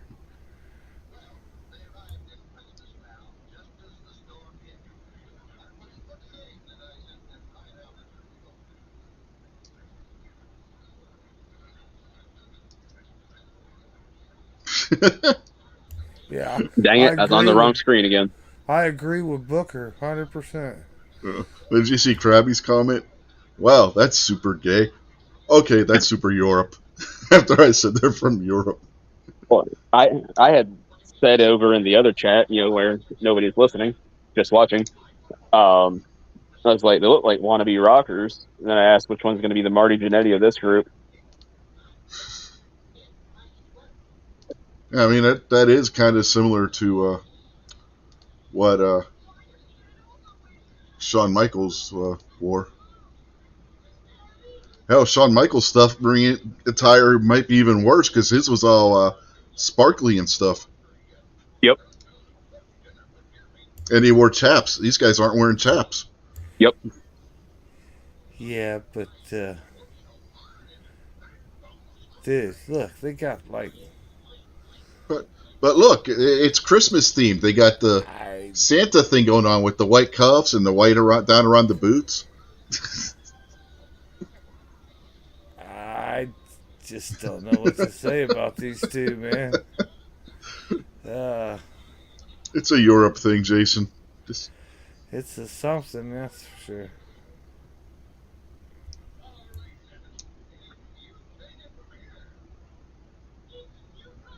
Krabby says he likes when the heels can embrace rules like that.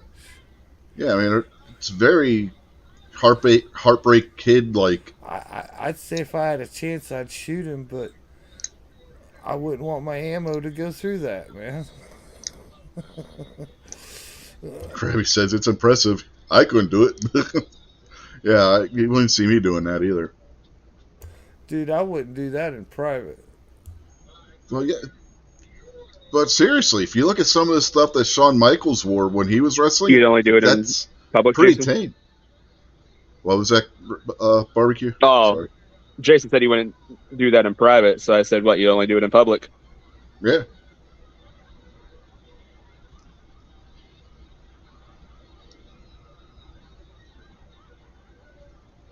Man, that is so wrong. Santa's gonna see this and you boys ain't getting shit for Christmas.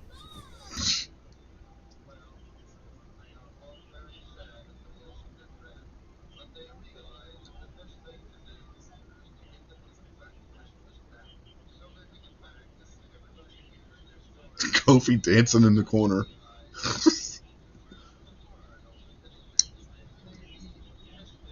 Kofi dancing to the crowd's chant.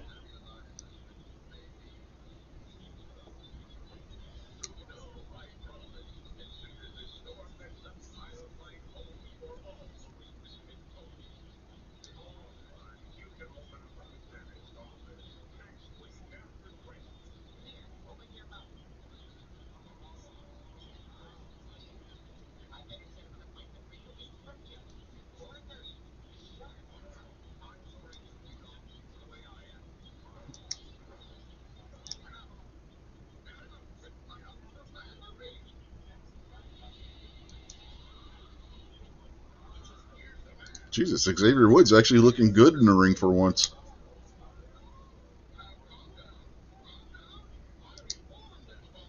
Are these guys wearing like a Santa Claus half shirt? Something like that, Yeah, yeah. yeah, Stuff.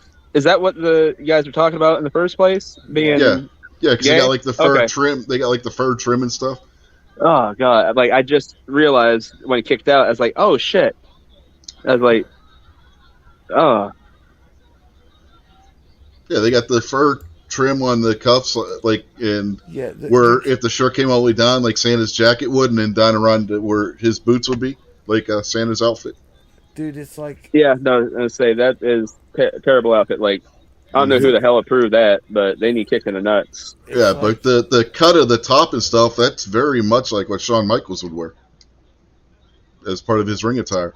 It's true, but his was more of a vest. Well, it had the sleeves and stuff like that too. Some of it was very much like that. It just had more sparkly to it, like he'd have sequins or something on it. man, that's one of the moments where just because you can doesn't mean you should.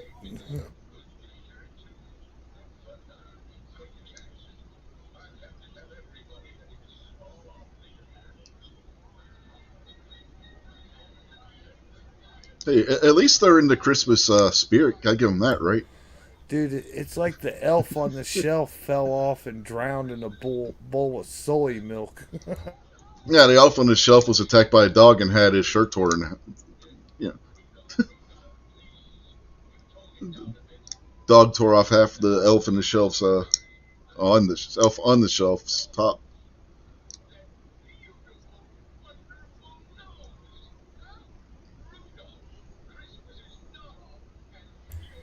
Man, even Caitlyn Jenner would say you're such a fag. Kofi did it first.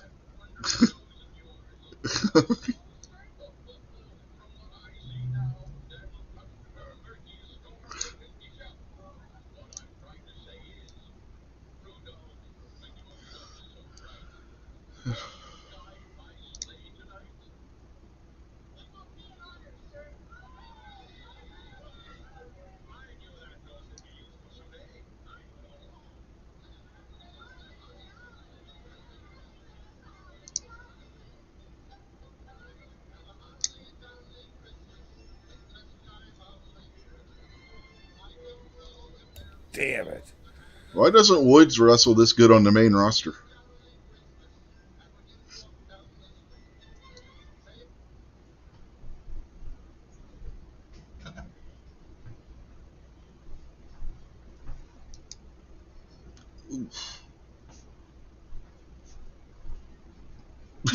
That look on his face. Looked like somebody had just kicked him in the nuts or something. Like, oh. You know, like if somebody gets kicked in the nuts in a comedy. Man, I've never wished to see a black guy beat up a white guy so bad in all my life. Well, you're seeing it.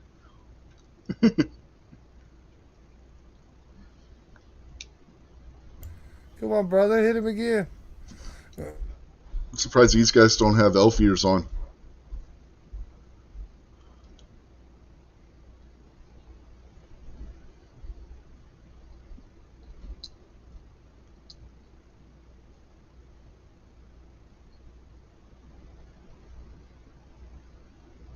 Oh, shit, I thought he was going to dive cleanly over it.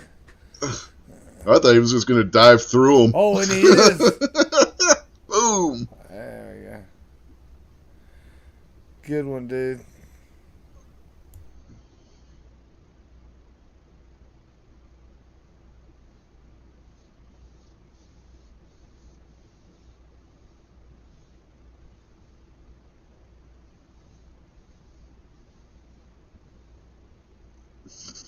Kofi just like punched the shit out of that guy. God, grabbed his leg. He just looked down at him and just wham. Oh, that Kofi was going to try and tag him.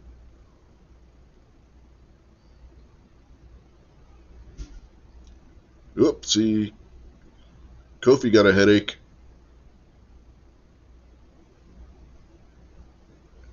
Does that ring post seriously have deadline and like sticker letters going down it?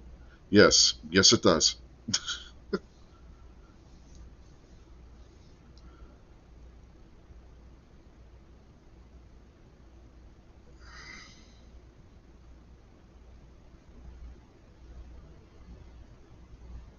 They decorated the ring post.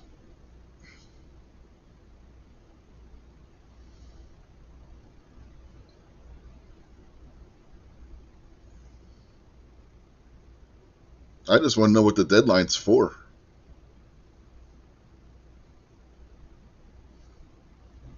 Ain't that the name of this show Yeah. tonight? Deadline? Yeah, I know that's the what, but what's the deadline? You know, you get a deadline for like when you got to turn in homework or a newspaper article or something. What do they got a deadline for? It's a weird name for a pay-per-view.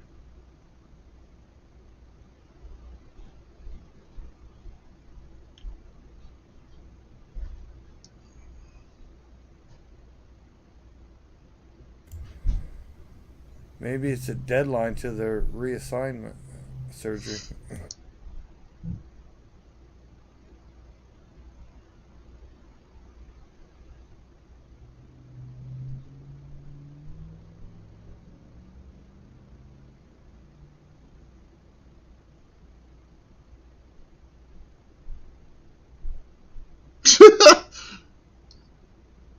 He whipped Kofi right into his own tag team partner.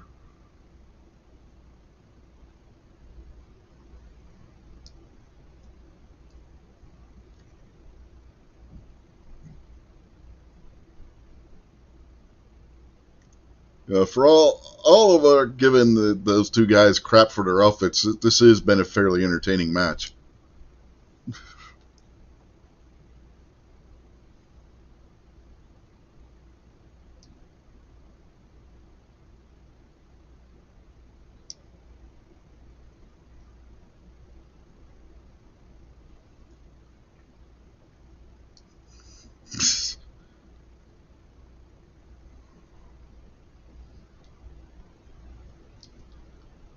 I love how the guy had to make a reference to Xavier Woods' YouTube channel when that was the up down down thing. Yeah, Xavier, judging by those guys' outfits, I feel like they go down on each other quite a bit. well, up down down is I know, Rich. No, so there's other people there who may not. Gotcha. It's Xavier Woods' YouTube channel where he has different wrestlers come on and they play video games and stuff, and they have competitions and whatnot, playing different video games. It's actually pretty entertaining. I don't know if you've ever watched it before or not.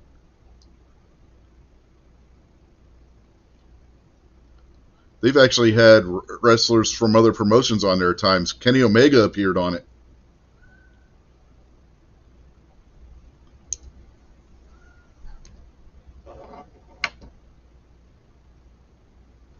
Is that when WWE was actually trying to get Kenny Omega, though? That was right before he left New Japan to help form AEW. He had to get Vince's permission to do it, but they had been him and Omega had been having a Twitter thing, friendly back and forth about who was the better video game player. And Nice. So they had Woods and the New Day take on Kenny and the Young Bucks in a series of video games, and Kenny and the Young Bucks won.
They're gonna try and pull that.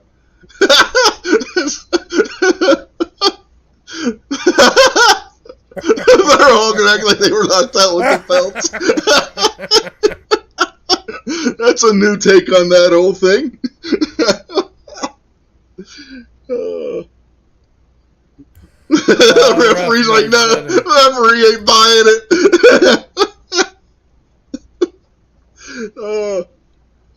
They're all pointing a finger at each other.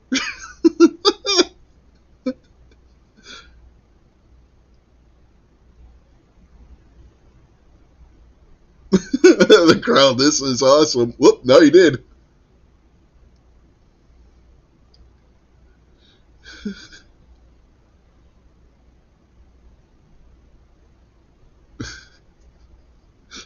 That was a good sequence. I like that. That was funny. That was putting humor into a match without ruining the match. You know what I mean? That was done well.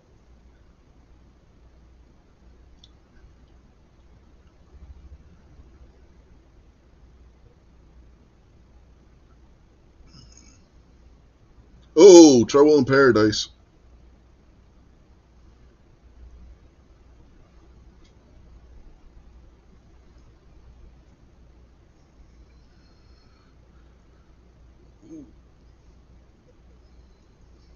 This could be the beginning of the end right here. Boom! Midnight hour. What are they going to do now? They're going to do it again? Oh, no. Ooh, New Day is going to be sticking around in NXT for a while, apparently.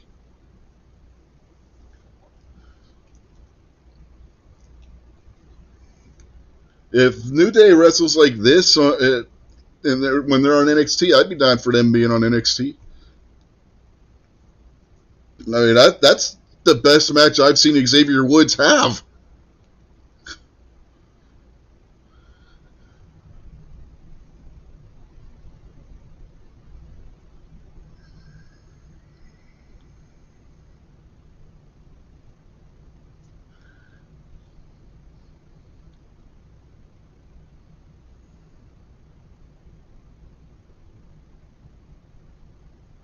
Yeah, they did.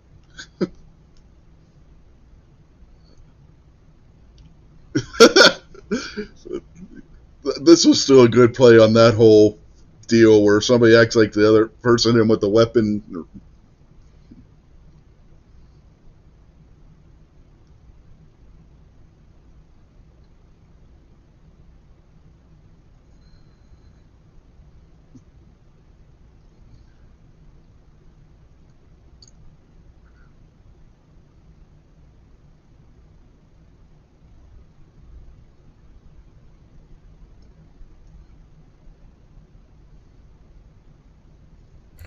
All right, man. I'm gonna give this one a 4, and that's giving him some credit for that. That was pretty funny with everybody faking getting hit with the belt, knocked out. Uh, them two Santa's little helpers, man, just they just ruined it all for me. They damn near ruined my whole evening. Fun, Jason. What do you think, Well, I like barbecue? to have fun, but we got a little taste and class here too, you know. It's wrestling, man. That's fairly tame compared to some outfits that wrestlers have worn. What do you think, barbecue? Barbecue still there? Yeah. Yeah, maybe he had to step away. No, I'm on the wrong screen again. Dang it. I can see giving it a 6. Yeah. Krabby's going with another 9. So, yeah, I was gonna go 8.5 on that one myself. So, I mean, the outfits and everything, that's just pro wrestling. I mean, like I said, there have been guys that have worn much worse than that. Don't you remember Adrian Adonis, for God's sake? So, yeah.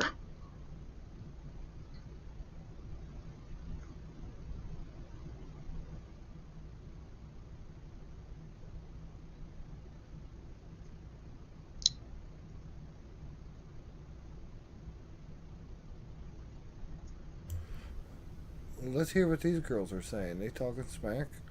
Yeah, probably.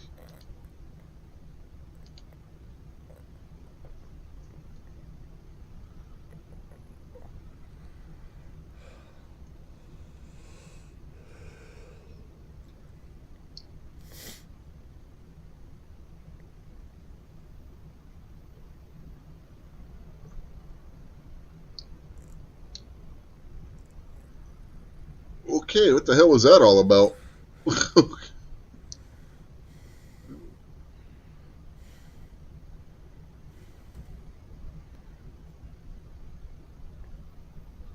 Alrighty then. Okay.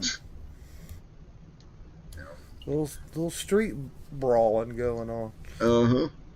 No idea over what, but okay.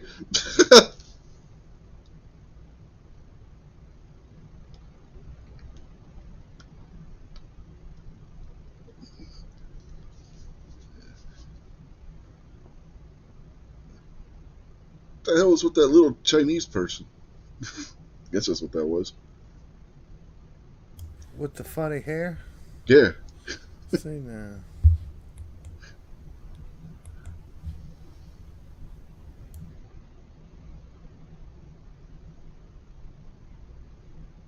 Now, while we're on commercial, yeah, no wrestling show next week because not going to be home. And then in 2 weeks, we're going to be having the annual Christmas thing, the not so spectacular Christmas spectacular, and that obviously is going to be Christmas Eve, which is a Saturday this year, so no wrestling show that in 2 weeks either, unless because I'm not going to do it on Christmas Day.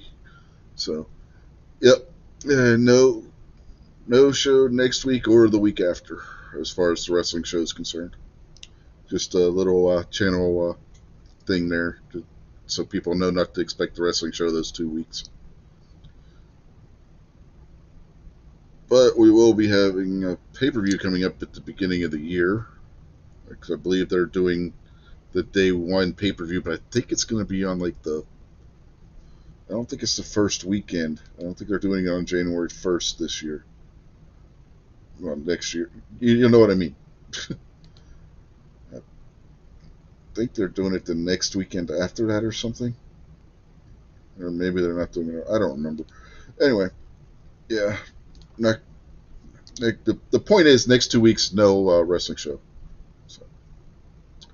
But you can head over to Unlimited Media channel, like I said, on Christmas Eve and watch that goofiness, because those Christmas episodes, they get crazy, as I'm sure Barbecue and Jason can attest to. Especially if Moo's been drinking. Two Live Moo gets out there, he's drinking, and he's on the show. Or Stacy, for that matter, because Stacy's been drunk on the show before, too.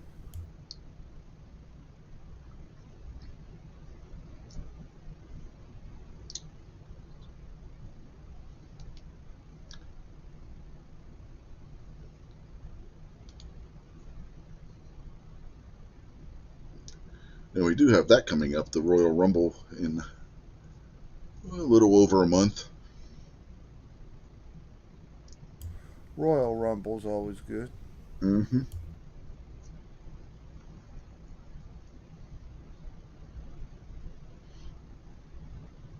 And I said at the beginning of this that NXT's got their work cut out for them if they're going to top or even compete with that ROH show from earlier. And so far, they're doing a fairly good job of it. Yeah, his matches ain't been so bad. I just couldn't give a good score to that last. You're just biased. You're a bigot, Jason. Yeah. Krabby's asking if everyone's doing shots or something. Nope, not doing any shots. At least not that I know of. Hey, she got rid of the fro. I'm an anti-vaxxer. No shots for me. We're doing the men's version of the match now. Oh, yeah? Okay. This pay-per-view's moving pretty damn fast, too. It doesn't feel like it's dragging at all or anything, Everybody... Moo and Stacy might be, Krabby.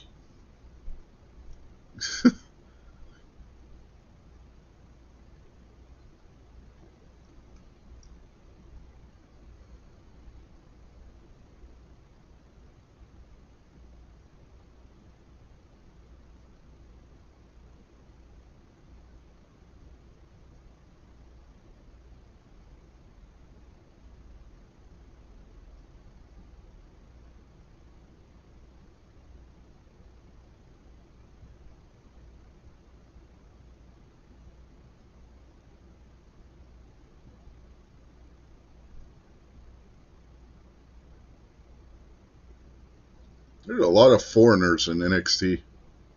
This guy's from Ireland.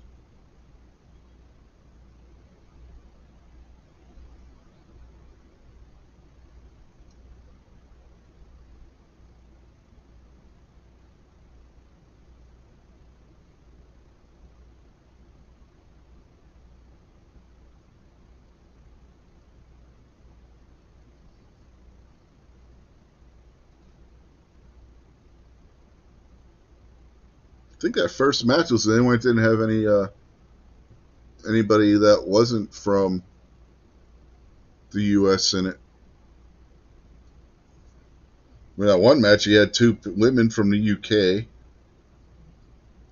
In the last match, the two Santa Claus's little helpers, they're from England, I believe. They were at least European. Mm-hmm. I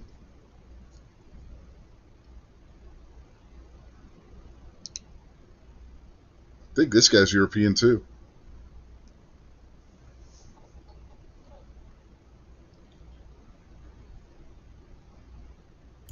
Whoa, does he move so fast that he's like in a blur? Those were special effects. That was a video.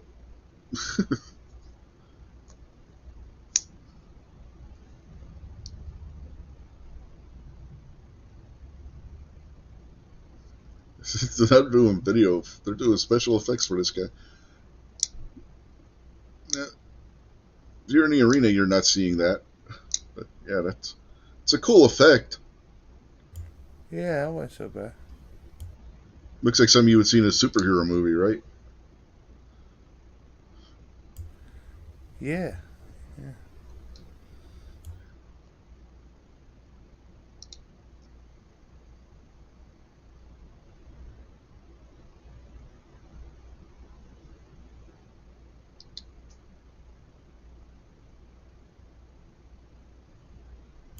It's going to work on that knee and that leg. I like it when they at least got a strategy.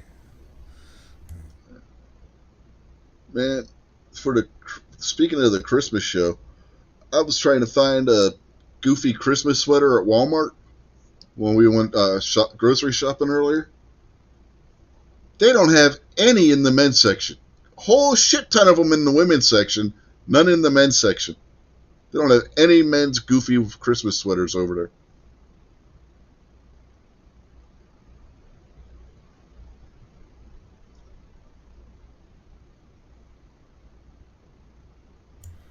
I don't know, man. Never shopped for one of them Christmas sweaters. I was gonna I wear it for wouldn't know the. where to get one other than Yeah. looking on the internet or something. Well, even Amazon doesn't really have a big selection of them like they normally would. Because I was gonna get one, for the show, but can't find any I really. thought you usually like receive one of those as a gift and then you got it for all the future Christmases. Well, I've never gotten one, so I was looking. The one I did find on Amazon was kind of cool. It was like a biker kind of shirt, sweater. It had like a skeleton riding a motorcycle with Christmas lights around it. Didn't have it in my size, and the Christmas lights lit up. Oh, classy.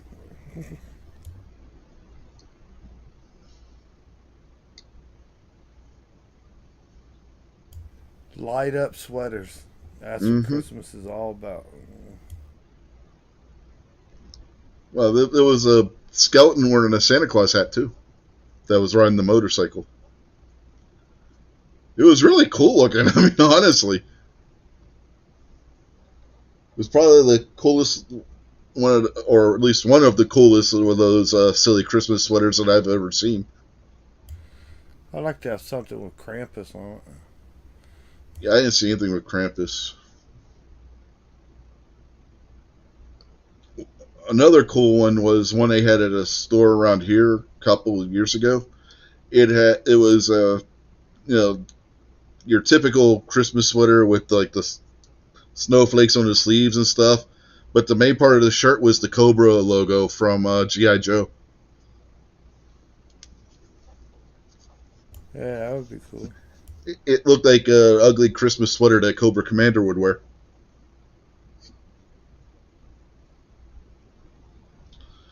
They had a few different Star Wars ones, but damn, those were expensive. I wasn't paying $70 for a fucking ugly Christmas sweater.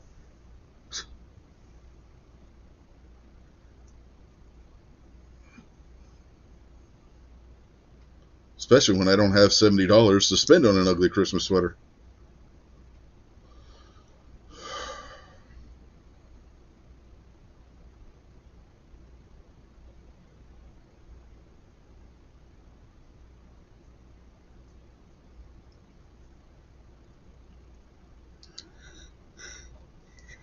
The superhero guy is just whooping the other guy's ass.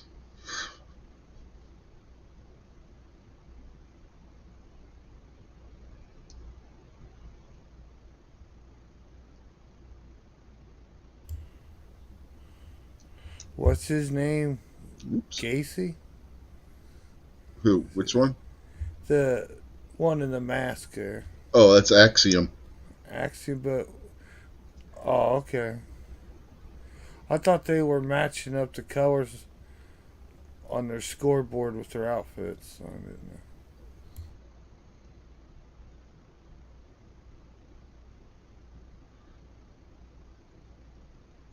It would be cool if they did do it that way. I thought it matched up for the girls' match. Did See it? what I mean? I really wasn't paying attention. Yeah, see, like the guy with the mask, he's all purple. His name should be the purple one down here. Yeah. He's the one that's at the top of the scoreboard.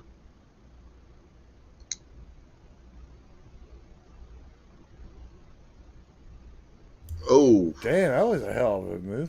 A jump, at least. That was like a springboard RKO kind of.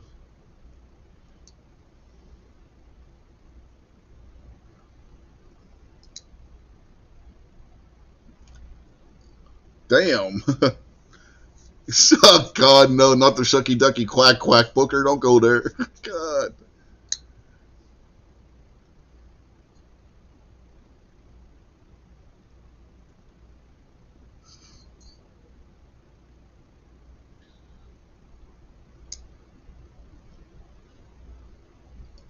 Nice.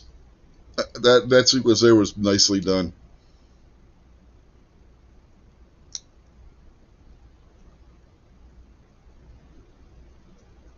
How long do you think it took him to rehearse that whole sequence?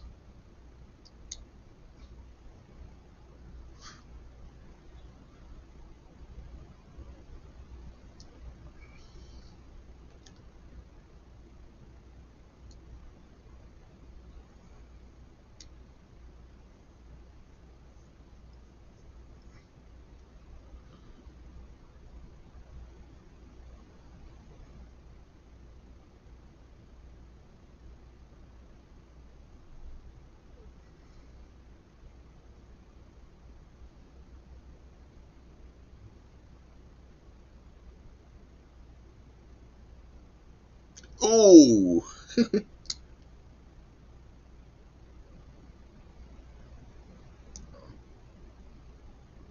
was like Uranagi on the one guy as he was doing a scorpion death drop onto the other guy.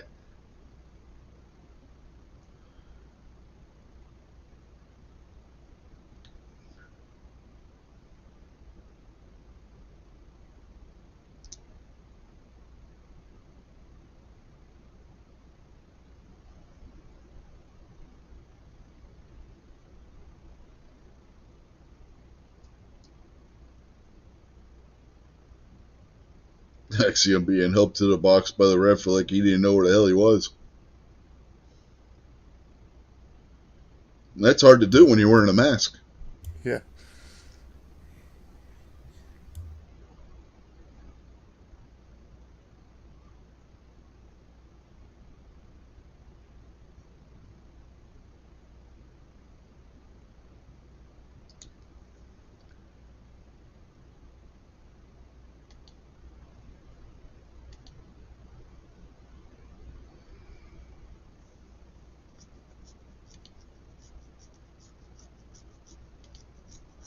Yeah, we lost barbecue on the watch part, or the chat part.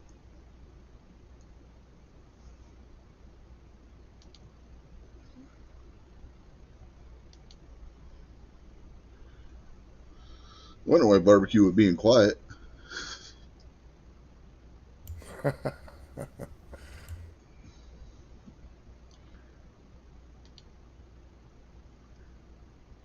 Well, there on the screen, it kind of looks purpley on Axiom's name. But then yeah, maybe that's because I It's like greenish turquoise on mine. Yeah, I mean when it was when they had it where he was in the penalty box and it was subdued, it kind of had a purplish tint to it. But yeah, now that it's lit up more, yeah.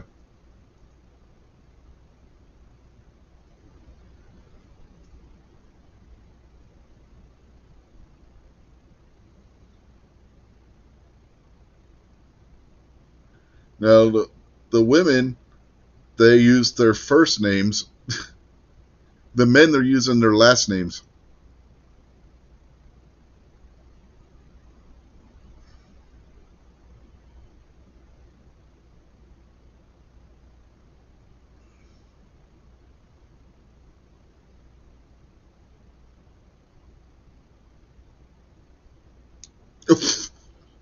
They went for the same move and headbutted each other.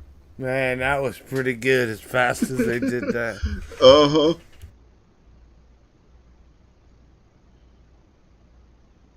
Yeah, I mean, like we said earlier, it's like everybody's just going all out in this pay-per-view. That guy, he just hits that as soon as he gets in the ring and sends Axiom right back to the penalty box. Dude just got out. Sends that guy too. Okay. Oh, he got 2 pins all of a sudden. Uh-huh.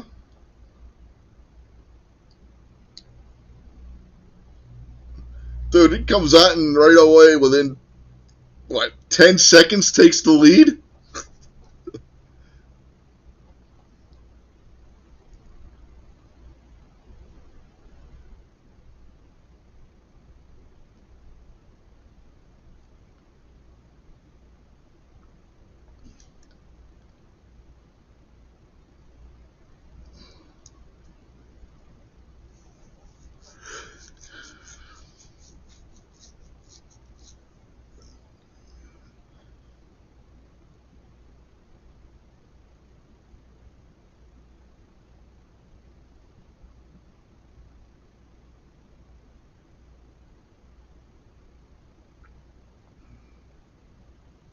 Match ain't even half over yet, and this guy's up. But he's already got 2 pins. It took how long in the women's match for anybody to get 2 pins? He comes right out, boom, right out the door.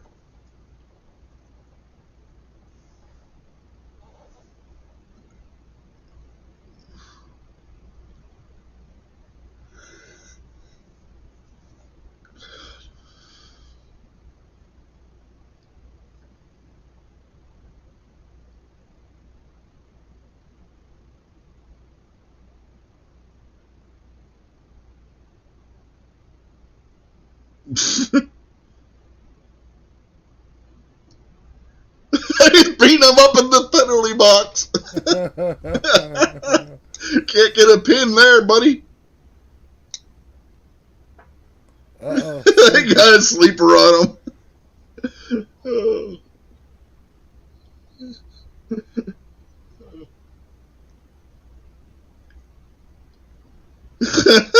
He just whooped his ass in the penalty box.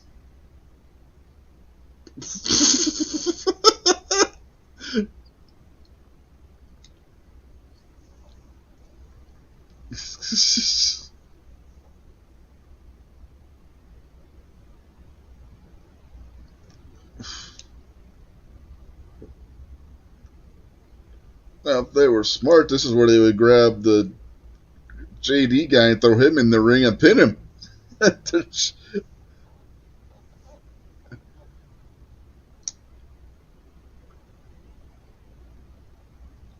He's going back to the penalty box. No, he kicked out. Okay.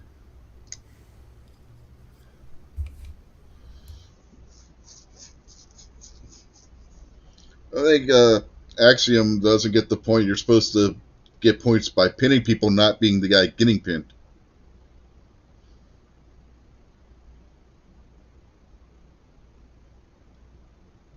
Landed on his feet.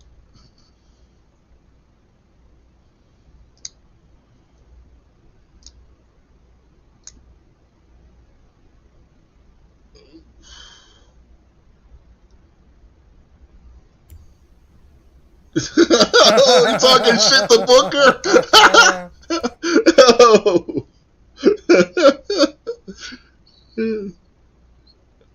Okay, he gets bonus point for talking shit to Booker. Yeah.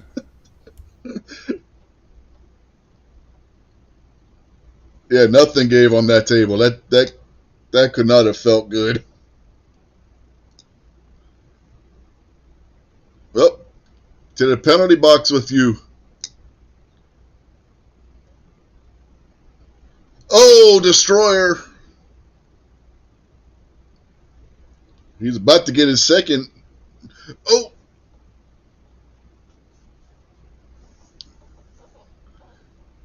Wow. Hey, Axiom got the point now. You're supposed to get pins, not put in the penalty box.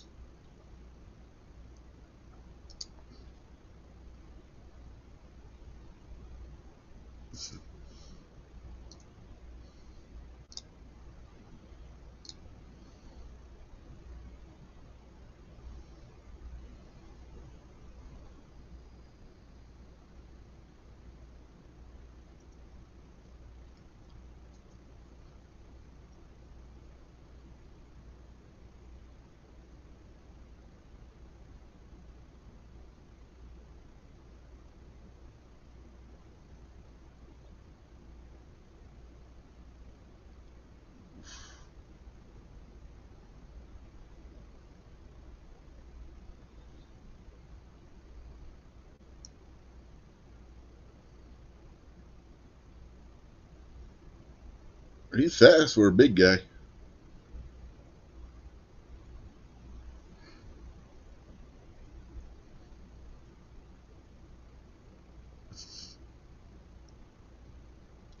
Oh. You got to tap. I think he's trying. I don't think he can move his arm enough. Oh, no, there he goes. Back to the penalty box. That's 3 guys in the penalty box. Well, 2 of them are about to get out.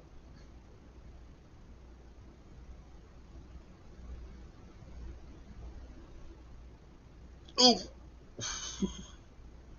Max, he gets into the penalty box.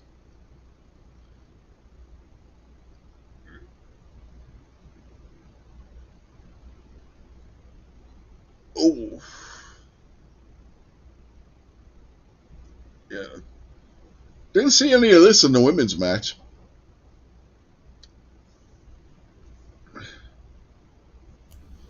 Nah. We didn't have that. Their time came up. They ran to get back in, but oh.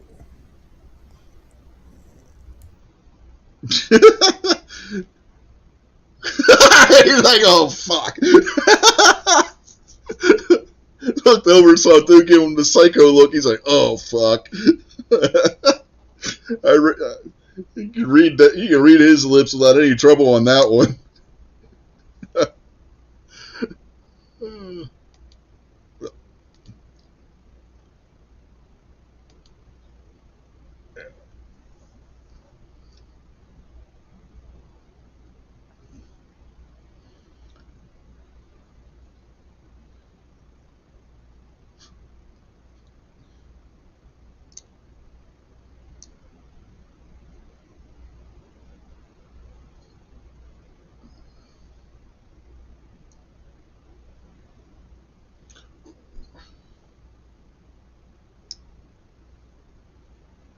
He's not letting him out of the box.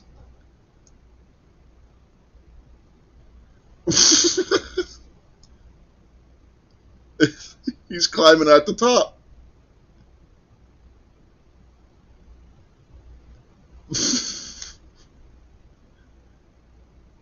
I guess they didn't tell him there wasn't a roof.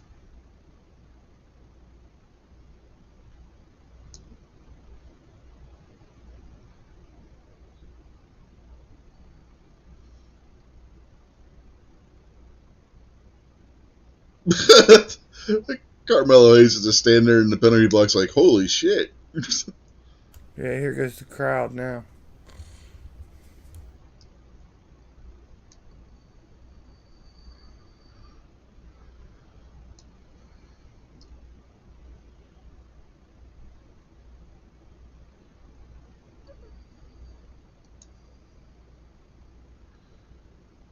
Ooh, axe kick right to the face. Or bicycle kick.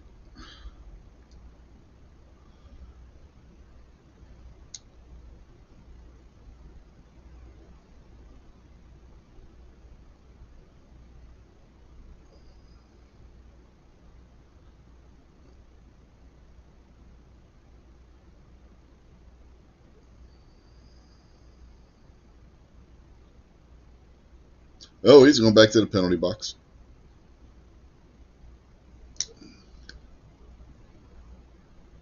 And McDonough still hasn't got a pin.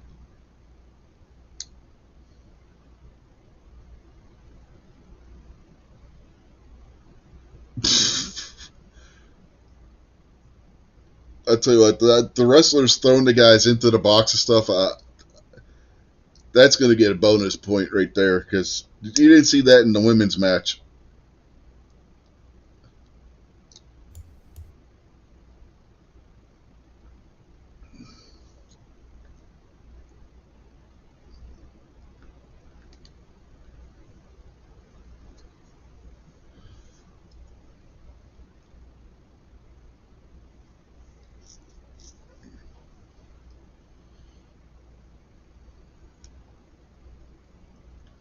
Oh,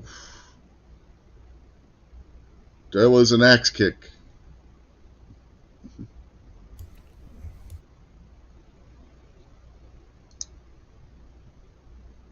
Oh.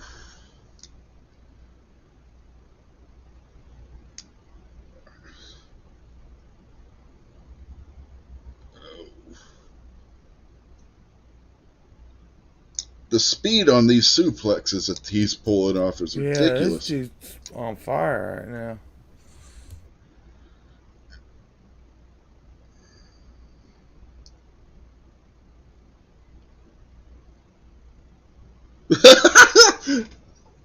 Oh. Everybody stops him.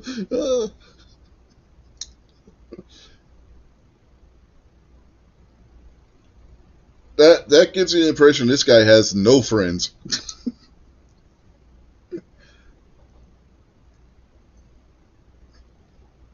He got no friends. He got no points.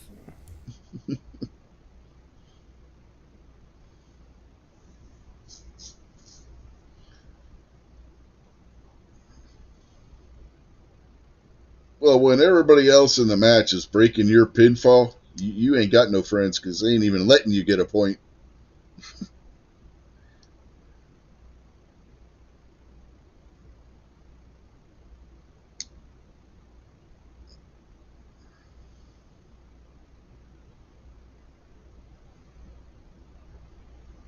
Everybody's going to get up and hit him. You got nowhere to run, fella.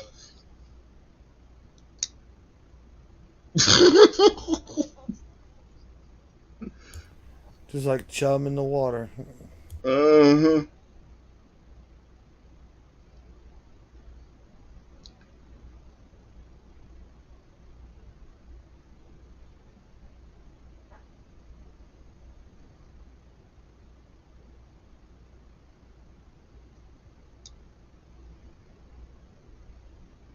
Oh, that was. It's one way to stop a high flyer.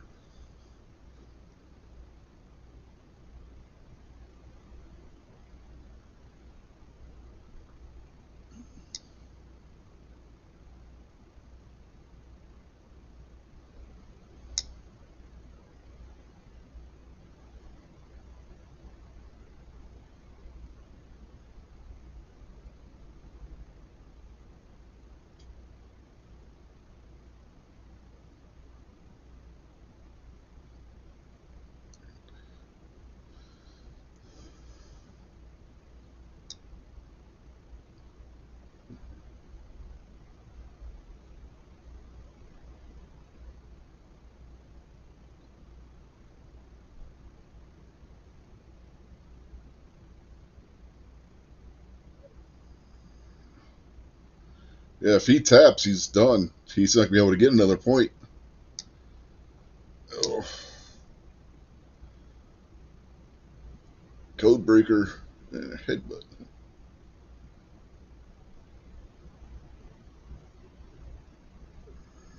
He's got a minute to get 2 pins.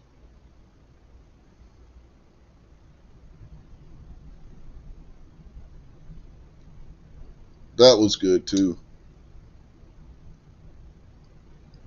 Oh! That couldn't.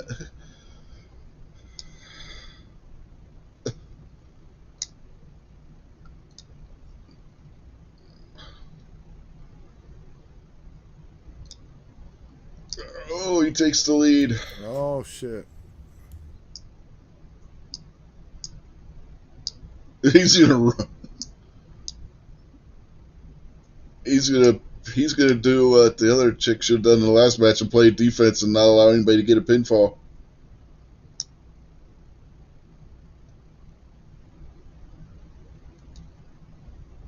Instead of going for a pin, they're chasing that guy. And the band's on the field.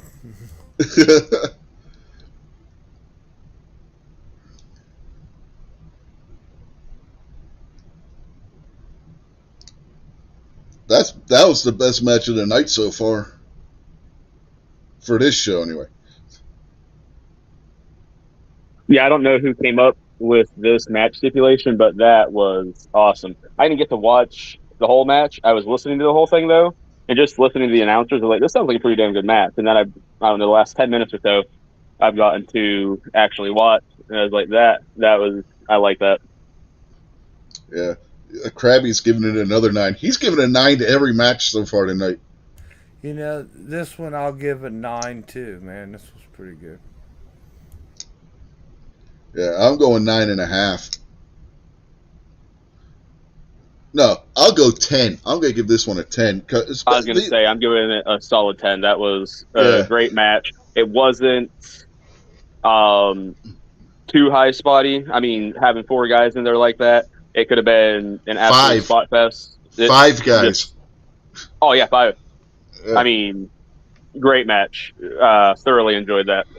Yeah, especially when you consider this is developmental and these guys put on this match. That was just insanely good.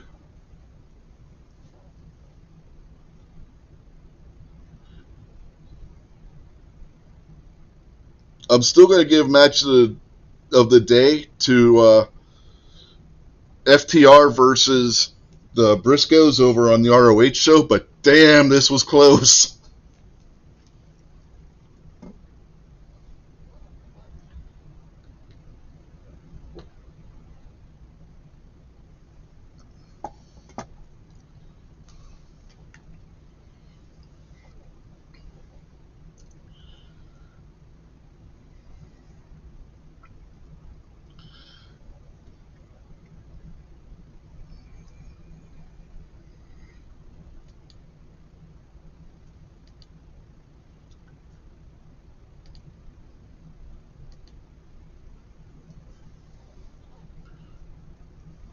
Yeah, like Krabby said, with the fighting in the box and everything, that was an element that they didn't have in the women's one. If the women's one would have had that would have. I think I probably would have gave that a 9.5. I think I gave that one an 8.5. That just added another element that it's like, why didn't the women think to do that? You know? Yeah, that was pretty good.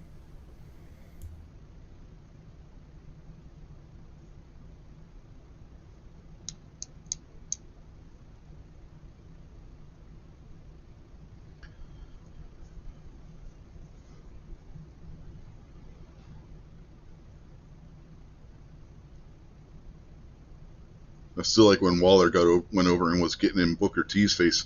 The look on Booker T's face, I was waiting for him to get up and slap the shit out of him. Which would have been freaking hilarious too, you know? Yeah, I probably could have went 9.5 on that one. It was deserving, but definitely wasn't too bad.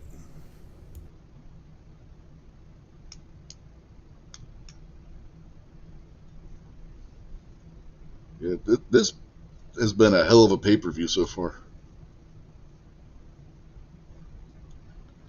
Even taking away the fact that it's developmental. I mean, if this were a freaking main roster pay-per-view, it still would be a hell of a show.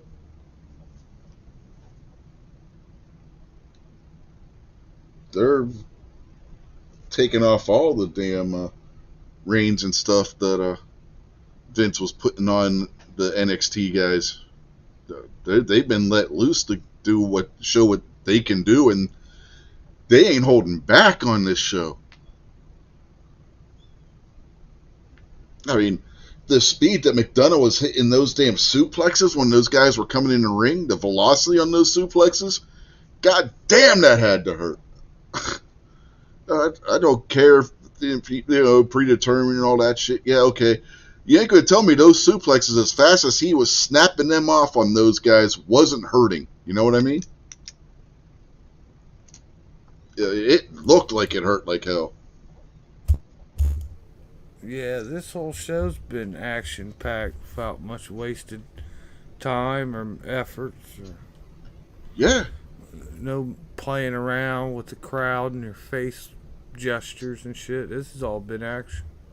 yeah. The show's been on for 2 hours, and it feels like it might have been on for like an hour, 15 minutes to an hour and a half, something like that.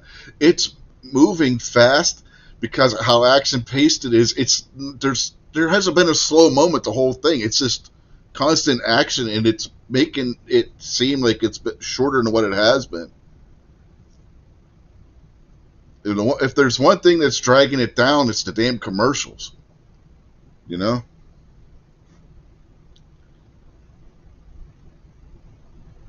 Yeah, we lost barbecue again. They would just quit with the damn commercials on Peacock for this shit.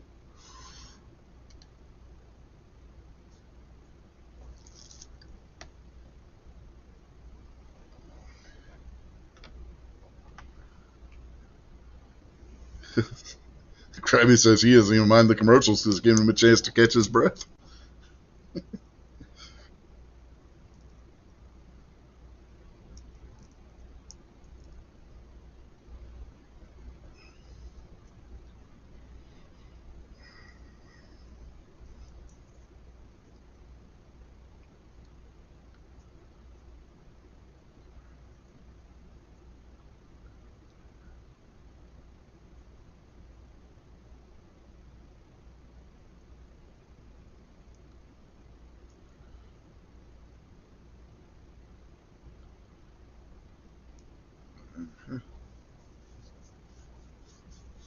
Yeah, I still don't get what's with this chick's dress.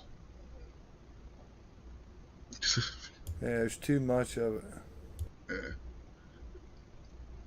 Too much frilly shit.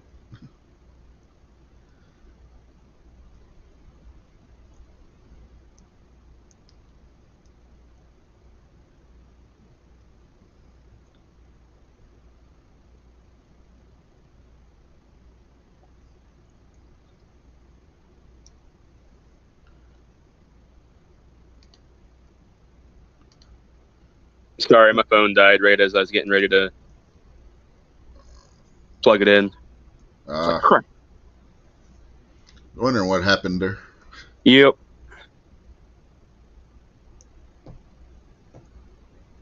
Yeah, I was finishing up letting out the dogs again, and I was like, oh crap, screen dimmed. And by the time I could get them inside and whatnot, and literally had gotten the charger in my hand and dead. I was like, crap.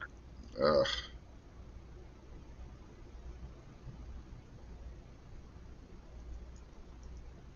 are we at the main event already? Holy shit, this is moving fast. I said it was moving fast. I didn't think it was moving that damn fast. Holy hell.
That's something you don't see very often in wrestling anymore. A friendly rivalry.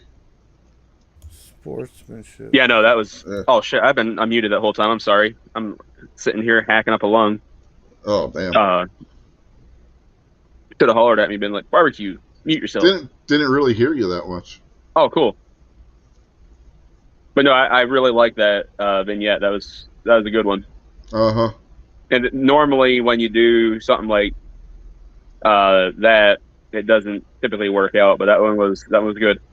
Or one of them turns on him and you have Yep. then it, but they didn't do that. So that was cool.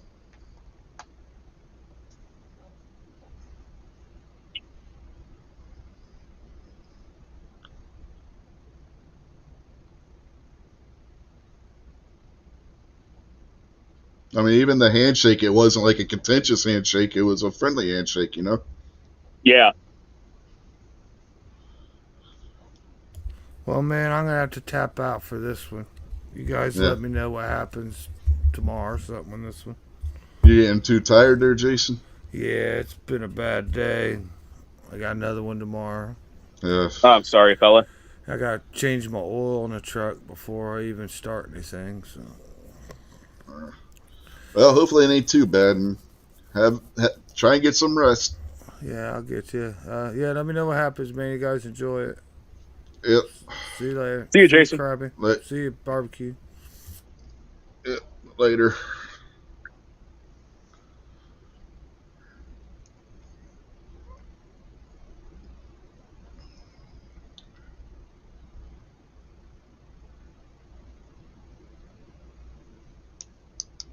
Yeah, this should be a good match because Apollo and Braun Breaker do have some of the same kind of move set. You know what I mean? They're both Yep.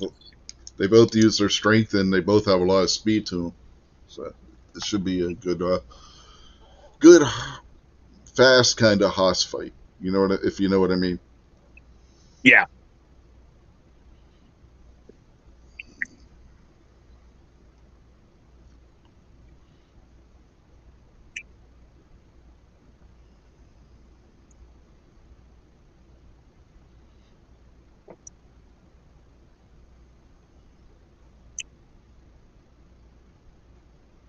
Oh, they are Krabby. They are.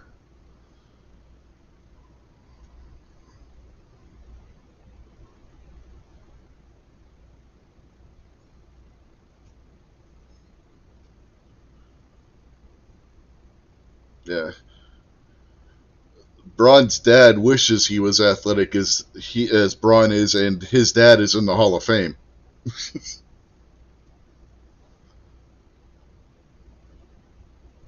Rick Steiner was never. He was all strength. He didn't have the speed like his son does.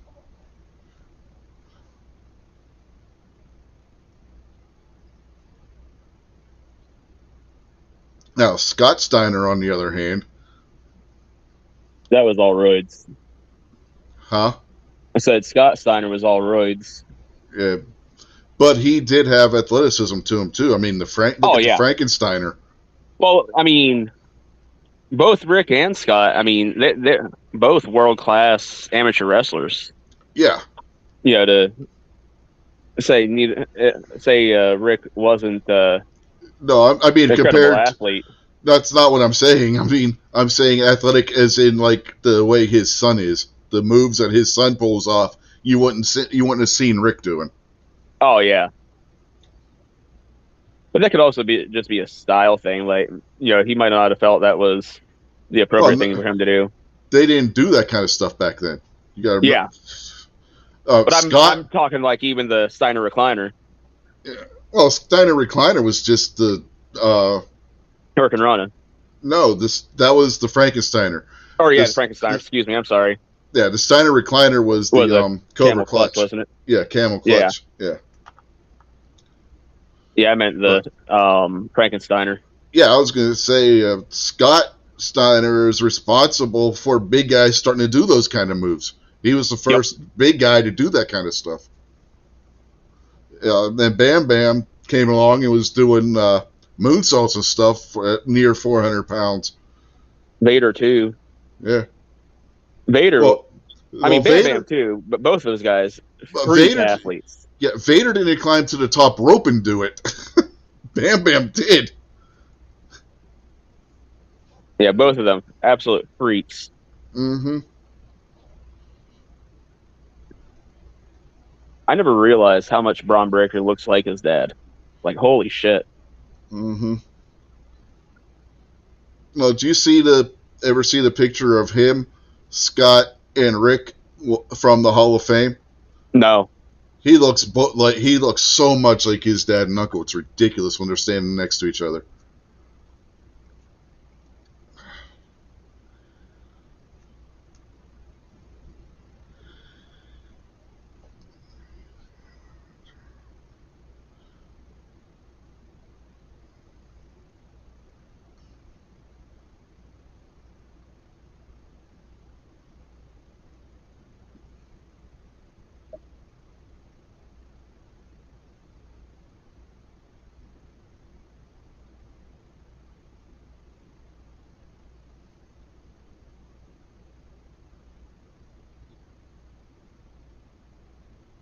I am loving this already.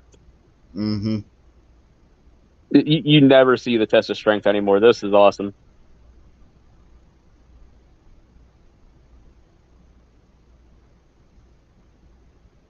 I think the most recent one I could remember seeing was at the Saudi show. Braun and Almost did one. Oh, And did they really? Yeah. Or not, yeah, Braun Strowman, not Braun Breaker. But, Yeah, I knew what you meant. yeah.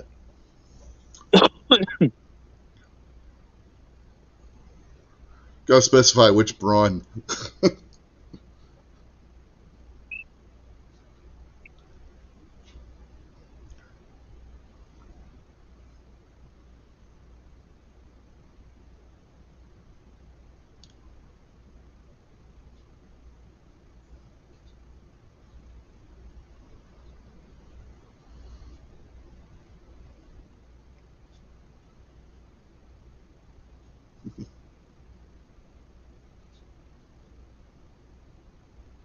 Why the hell are they doing the Titus O'Neil barks? They weren't. They were doing the Rick Steiner barks. Oh, I didn't know. I didn't even think about that. Should have said Yeah. I didn't know. Just didn't think about that.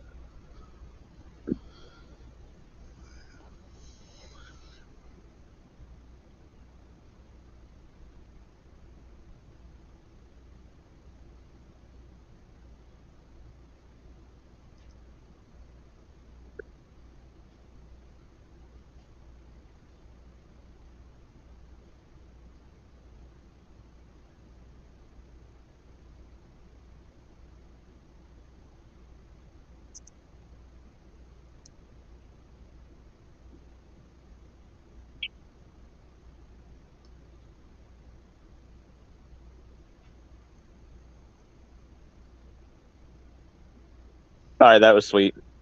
Mm-hmm. Double kip up.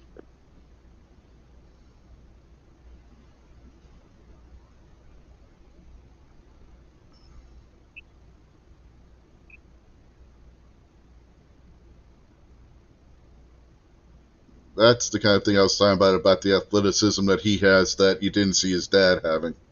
Yeah.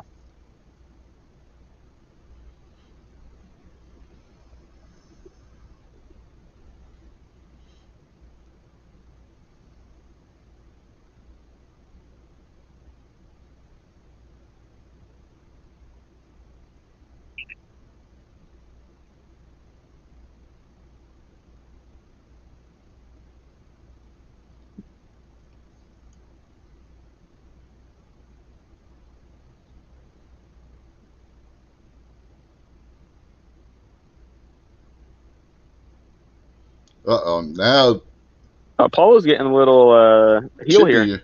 Yeah. Getting a little frustrated.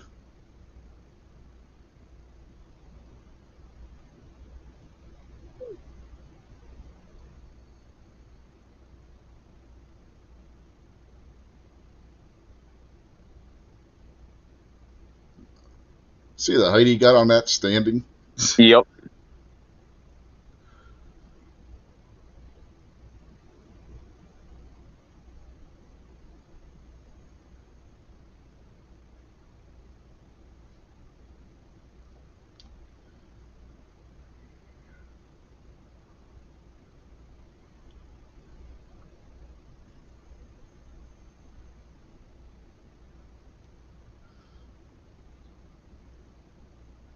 No, this is their first match, Krabby.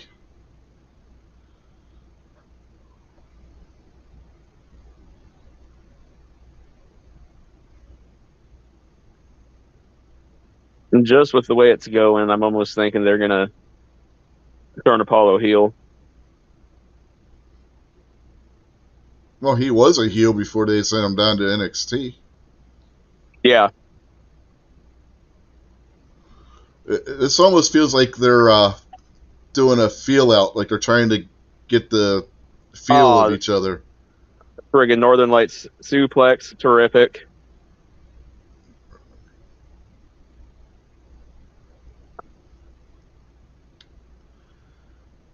Now it's his turn to do it. Wow.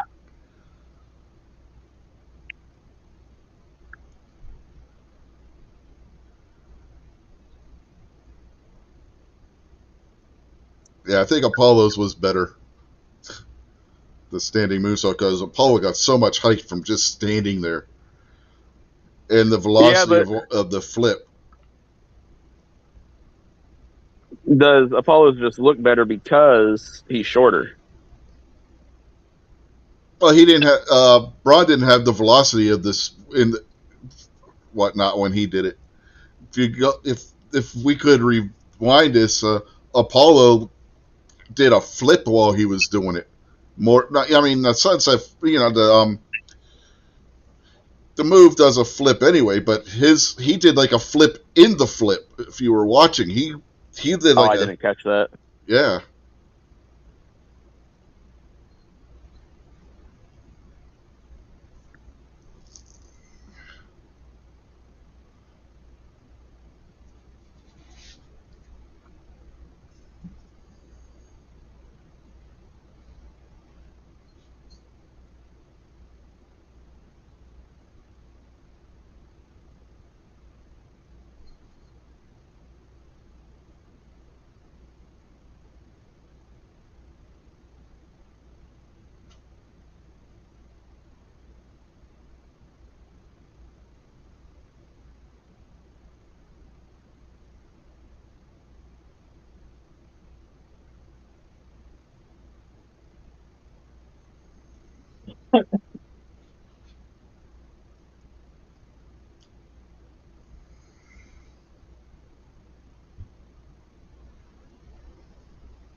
He's gonna get a copyright infringement lawsuit from Wardlow on that one. Yeah.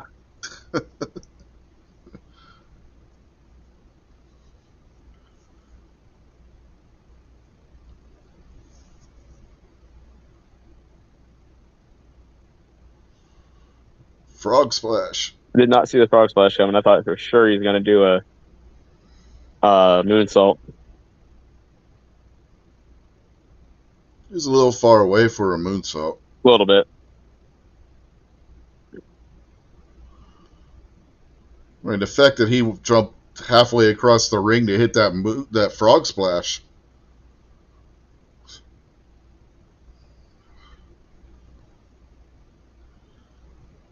Yeah, Krabby said full extension, nice splash. Yeah.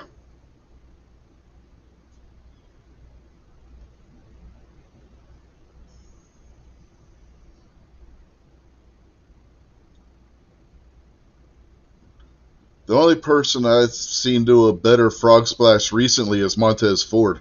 That guy is just an absolute freak when it comes to doing those kind of moves. You know, the guy from the Street Profits. Yep. The height that he gets and shit when he jumps off that top rope is ridiculous.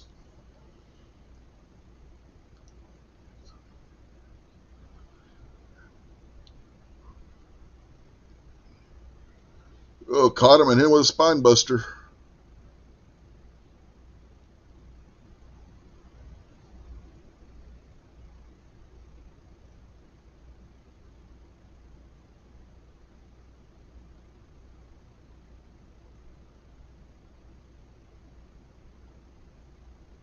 Bulldog. Now that's a move his dad did. Not that far away in the jump, but his dad did the diving bulldog like that.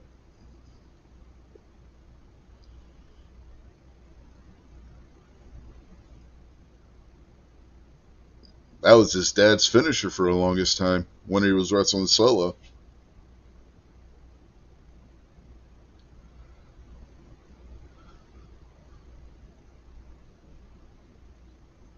Ooh.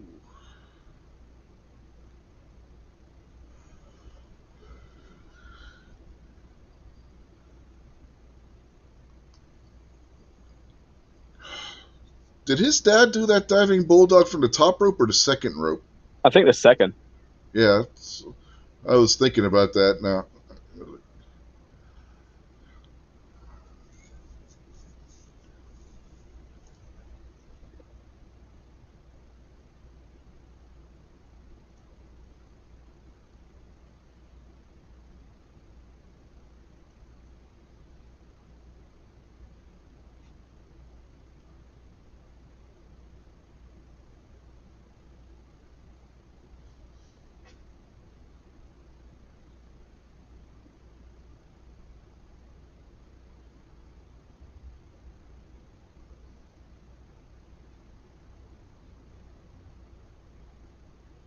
Straps are coming down.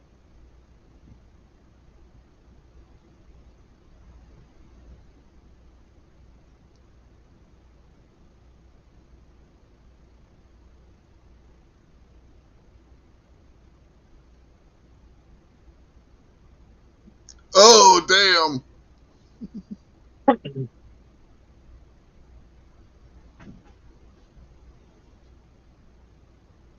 The speed on which he popped him up in the air. Holy cow.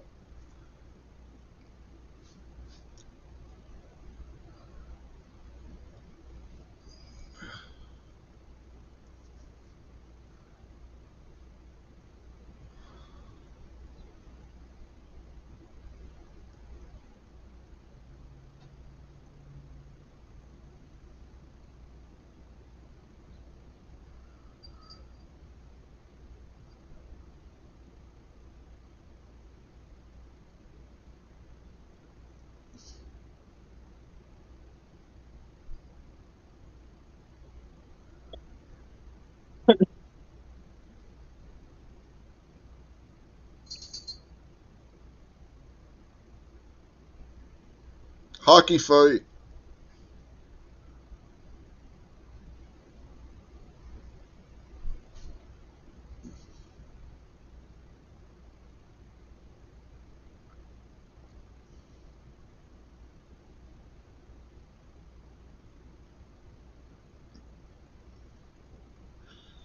When in doubt, launch yourself at the guy. He got him. Wow, I did not see that being the finish. No. Holy shit.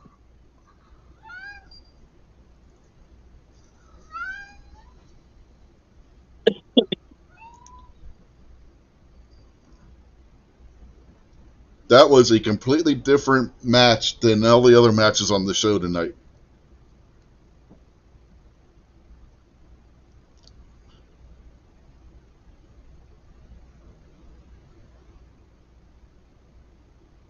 Well, I'm not even sure how to score this one. Yeah, Krabby says the finish was a little abrupt. Very. Wonder if somebody. Well, how long has it been running? Oh, I don't know. I wasn't paying attention to the clock. Probably about 15, 20 minutes. No, I meant the entire show. Oh, the entire show? Not even 2.5 hours. It went fast. This show went fast. I'm wondering if maybe somebody got hurt there and they're like, all right, we need to go home.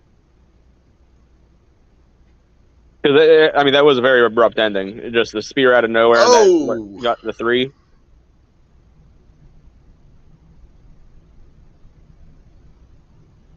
So is Apollo going to come in and save him or join him? Maybe he is hurt.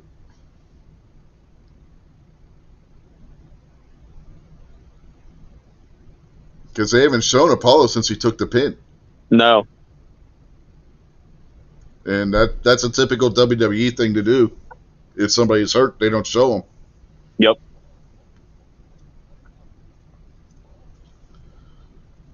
And again, with how abrupt that was. Yeah, I wonder if they called an audible there.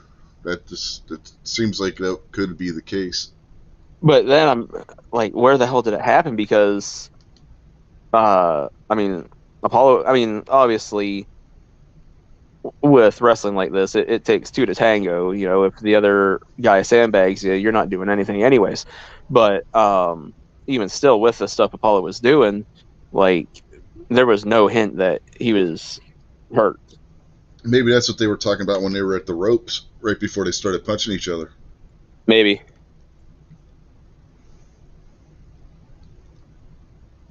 Now, I will say, going back to the frog splash thing, the guy who frog splash I liked most was RBD. But only because RBD actually sold it. Like, a frog splash is one of those things that while it's going to cause great harm to your opponent, it should hurt you some amount as well. And every time RBD would hit that, you know, he would go flopping around on the mat, holding his gut, then get into the cover. Yeah.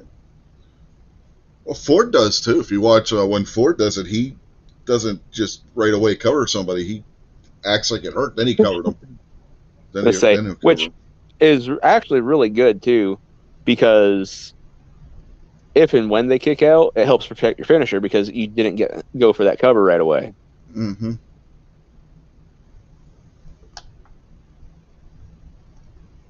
Now, there have been times when Ford had done it as a desperation move, and he didn't go for a pinfall at all after hitting it. You know? Yeah. Man. Score-wise on that, I'd have to give it a 9.5. Yeah. Honestly, I feel like I should give it a 10. But the only reason I'm not giving it a 10 is because I already gave one match a 10, and I think that was just a better match. But, I mean, this one was so damn close. And story-wise, with the way they worked it and everything from start to finish, I mean, obviously the finish a bit abrupt, but, you know, we got our speculations on that. But the way the whole thing was worked up to that point was just phenomenal. Mm-hmm. Yeah, Krabby's saying an 8. Well, Montez Ford is smaller build-wise, but he's a lot taller than what Apollo is. Montez Ford's like 6'4". He's a big guy, height-wise. Apollo's like 5'11", somewhere around something like that. Yeah. That's the other thing I was going to say. Braun is actually quite a bit taller than his dad, too. Mm-hmm. Because the Steiners were Well, shit, they weren't much taller than Apollo. No, they weren't. Rick, that's what a lot of people don't realize, that the Steiners weren't the tallest guys around. They were just big. You know what I mean? It made them feel, they were, as big as they were, made them seem like they were taller than what they actually were, if that makes sense. 5'11". Just looked it up for Rick Steiner. Yeah. But he, as big as he was, made him seem like he would have been more like 6'3", but he wasn't. Yep. I mean, you don't realize that he's like average height until you see him standing like next to Sting and Luger and those guys. Yep. And say Scott Steiner, it says, was 6'1". Mm-hmm. Yeah, Scott was a little bit taller than him. Yeah.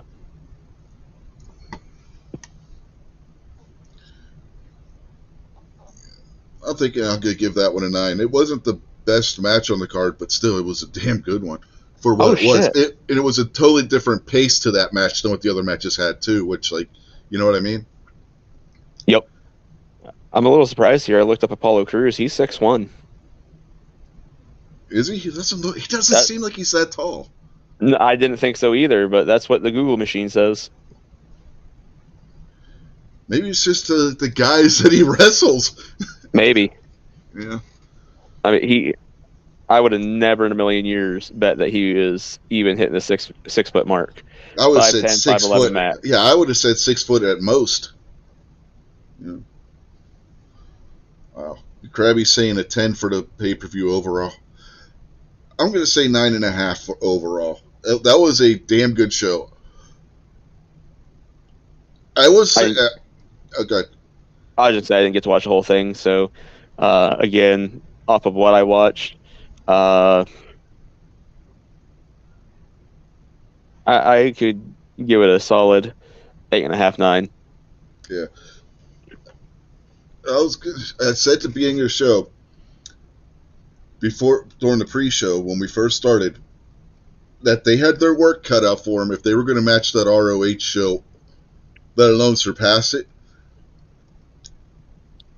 They surpassed it. That was the ROH show was a damn good show. This show was just that much better. Not by much. Match of the night, or match of the day, I should say, because the ROH show was this afternoon. Match of the day, still FTR defending against the Briscoes. Oh, I'm sure. Like, that just had to be amazing. Oh, double dog collar match, man. Oh, shit. Yeah. FTR came out wearing white trunks. By the end of the match, their trunks were red.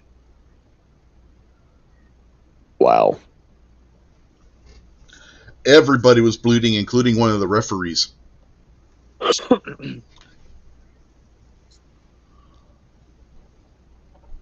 final battle was off the hook. I mean, that was really good. Jericho versus Claudio Castagnoli, great match. Juice Robinson versus Samoa Joe, great match. I'm trying to remember what else was on the card. Oh shit! What the hell's her name?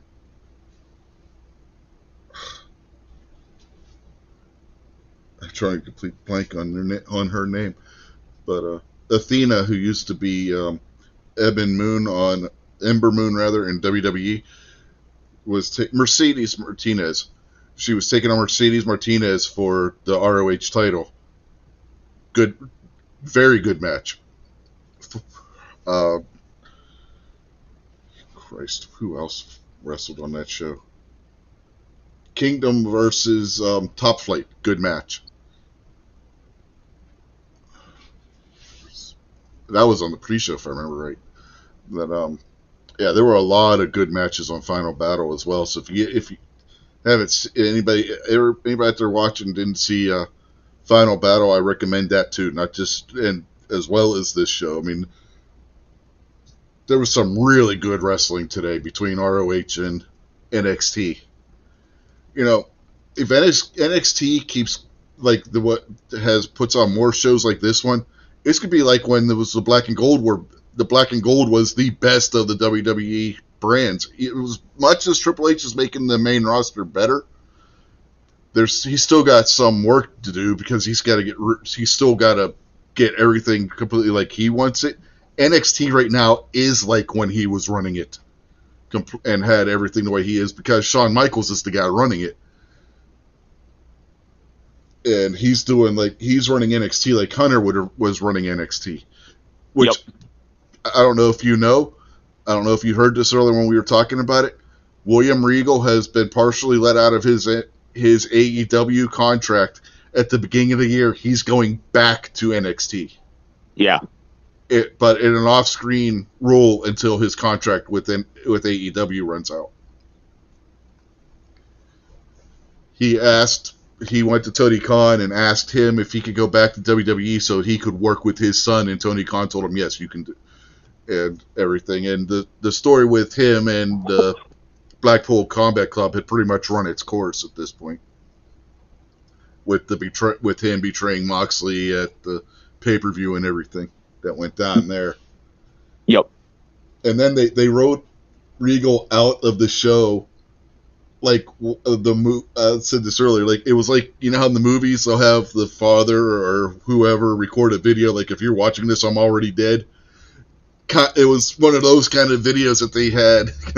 They were talking about how Danielson wasn't there on Wednesday because he was with Regal in the hospital. And then Tony Schiavone was like, I got this video I got to play for you that I recorded with Regal 2 weeks ago. And it was the, if you're watching this, I'm already dead kind of thing. Nice. So it's like, wait, did MJF kill off Regal? Yeah, it was well done the way they did it. I mean, I'm making it sound corny probably, but it actually was well done the way they did it. And Regal's last line before he walked off from recording the video with Tony Schiavone was, "It's been emotional," and he walks off into the sunset basically.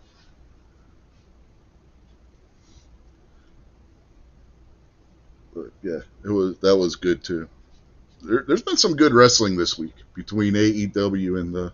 Well, I haven't watched Rampage, so I don't know if that was good or not. But Wednesday, oh my God! If you haven't seen Dynamite this week, you need to watch Dynamite. One, for the Regal video I just said, and the excuse me, the battle on the stick between Ricky Starks and Saw that. MJF. That Oh was my good. God. Starks was spitting fire in that promo. Yes. And MJF's reaction just kicks him in the dick. He didn't even go to say anything after that. He just looks at him and kicked him straight in the dick. Perfect heel move. Perfect heel response. So good. That was extremely well done. Yeah, Krabby, I think your only complaint was the fairy dress.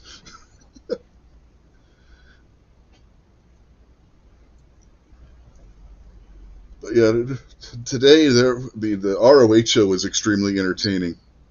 This was extremely entertaining. And while I was watching the ROH show, at the same time I had the ROH show on my computer. On the TV, I had the Army-Navy game. So I'm like looking back and forth between the Army-Navy game and this. What, by the way, Army-Navy game, classic defensive struggle football game that went into double overtime. Army won on a field goal. Wow. Yeah, Navy was just about to punch it in from like the 1 or 2 yard line. Their running back fumbled at the goal line. Army recovered. Oh, no. Yeah. That Army went out there and kicked the game-winning field goal. Ran the ball 3 times and kicked it.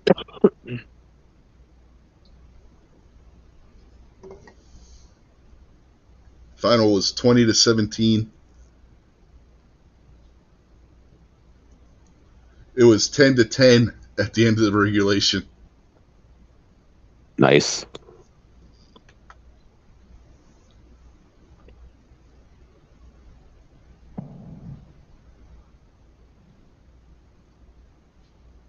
No, he kicked the ball out of his own hand is what happened, Krabby. He didn't kick the ball away from his teammate. He kicked somehow his own foot kicked the ball out of his hand when he was going down to the ground. It was the strangest thing when you watch the replay. Somehow he kicked the ball out of his own arm. If he wouldn't have kicked the ball, he would have been down.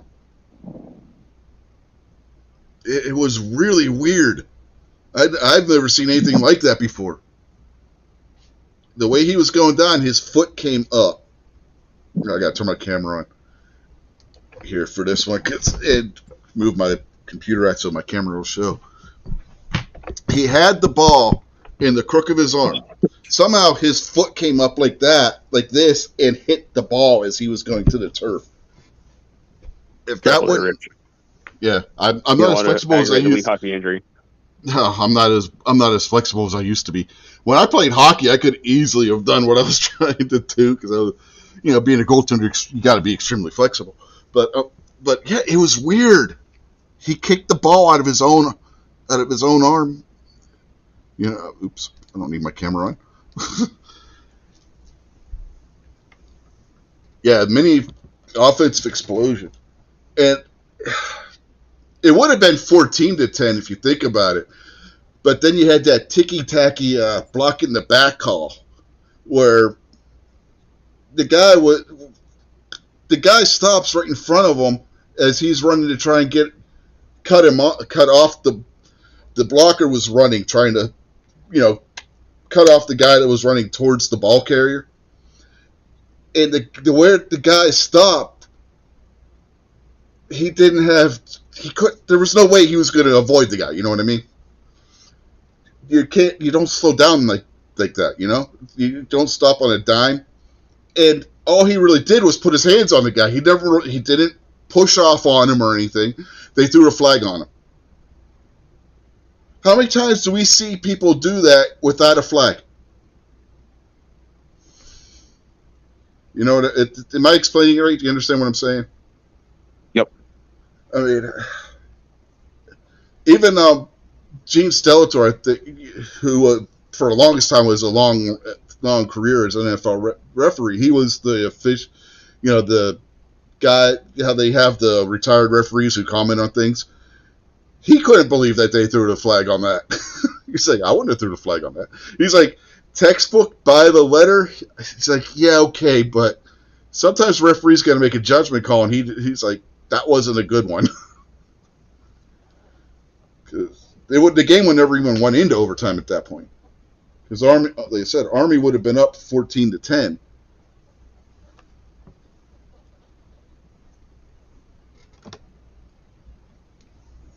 But yeah, it was a good game. If you like defensive football, I don't know where you would be able to go find it to watch it, but I would see if you could. That was a good defensive football game. And, yeah. God, it's not even 11 o'clock yet and the pay-per-view's over. It just seems weird. Right. Now we got to watch the Dirty Sheets tomorrow. To find out. Yeah. Find out about Apollo, see if he actually was injured.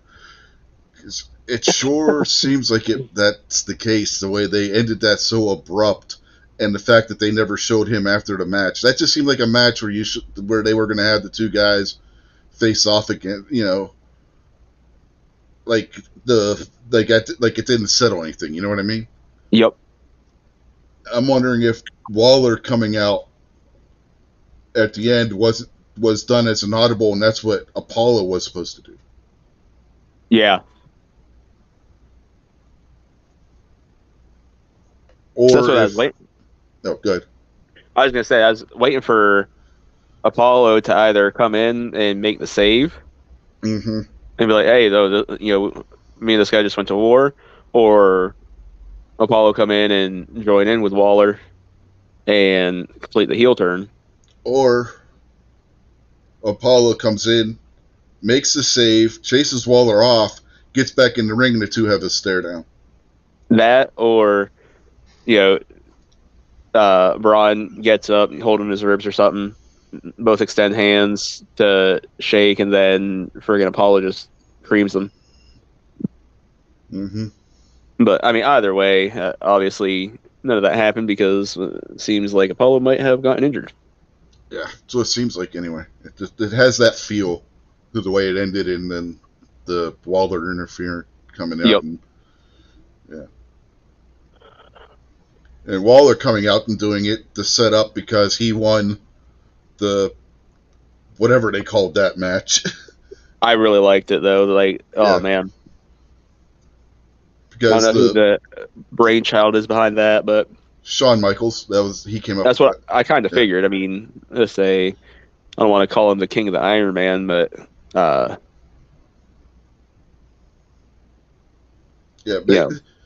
they took elements of the championship scramble, if you remember that, from back in the 2000s, when they added the penalty box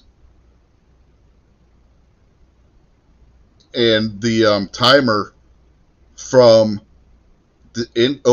Impact from the King of the Mountain match. I don't know if you know what that is, but that's basically what we watched, but it's a ladder match. Gotcha.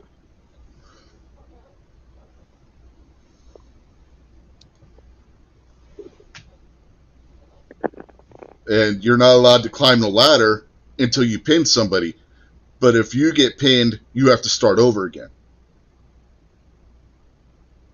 You go to the penalty box, and then when you get out of the penalty box, your pin is erased, and you got to try and get another pin again before you can climb the ladder. Ah, gotcha.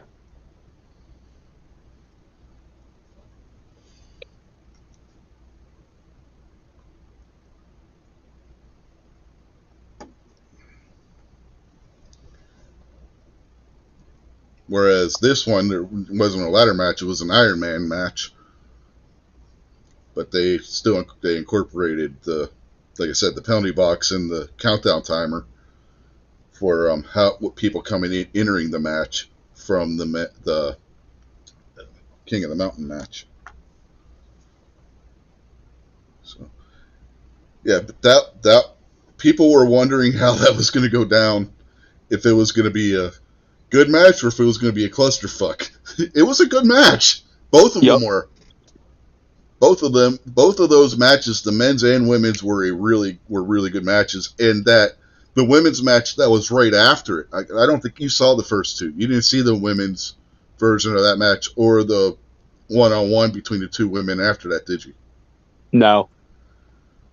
Okay. I don't want to spoil for you in case you want to go back and watch it in replay, but that was a really good match too. That's what you guys were saying. I think that match got my lowest score, but because they had some supernatural shit that they threw in there. But with the two women that were in there, it fit their characters.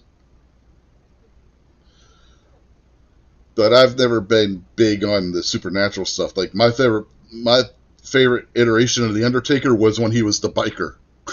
Yep. You know, the whole being a dead mortician thing never got over with me. You know what I mean? Yeah. Yeah. Krabby said the women did a great job tonight on all their matches. Yeah. Even on the Ring of Honor show, you go from the Ring of Honor show to this show, the women did a good job today in both of those companies too. It wasn't just WWE where the women put on good matches. So. Yeah, Athena did some really good heel work in the match with her and Mercedes Martinez on the ROH show. Anyway, I guess we can wrap up a pay-per-view show before 11 o'clock. I haven't got much else to talk about unless you got something. I got nothing. All right. So with that said, then we will bid y'all adieu for tonight. Be sure to check out This Week Unloaded tomorrow on the Unloaded Media channel. And until after Christmas, for as far as this show is concerned,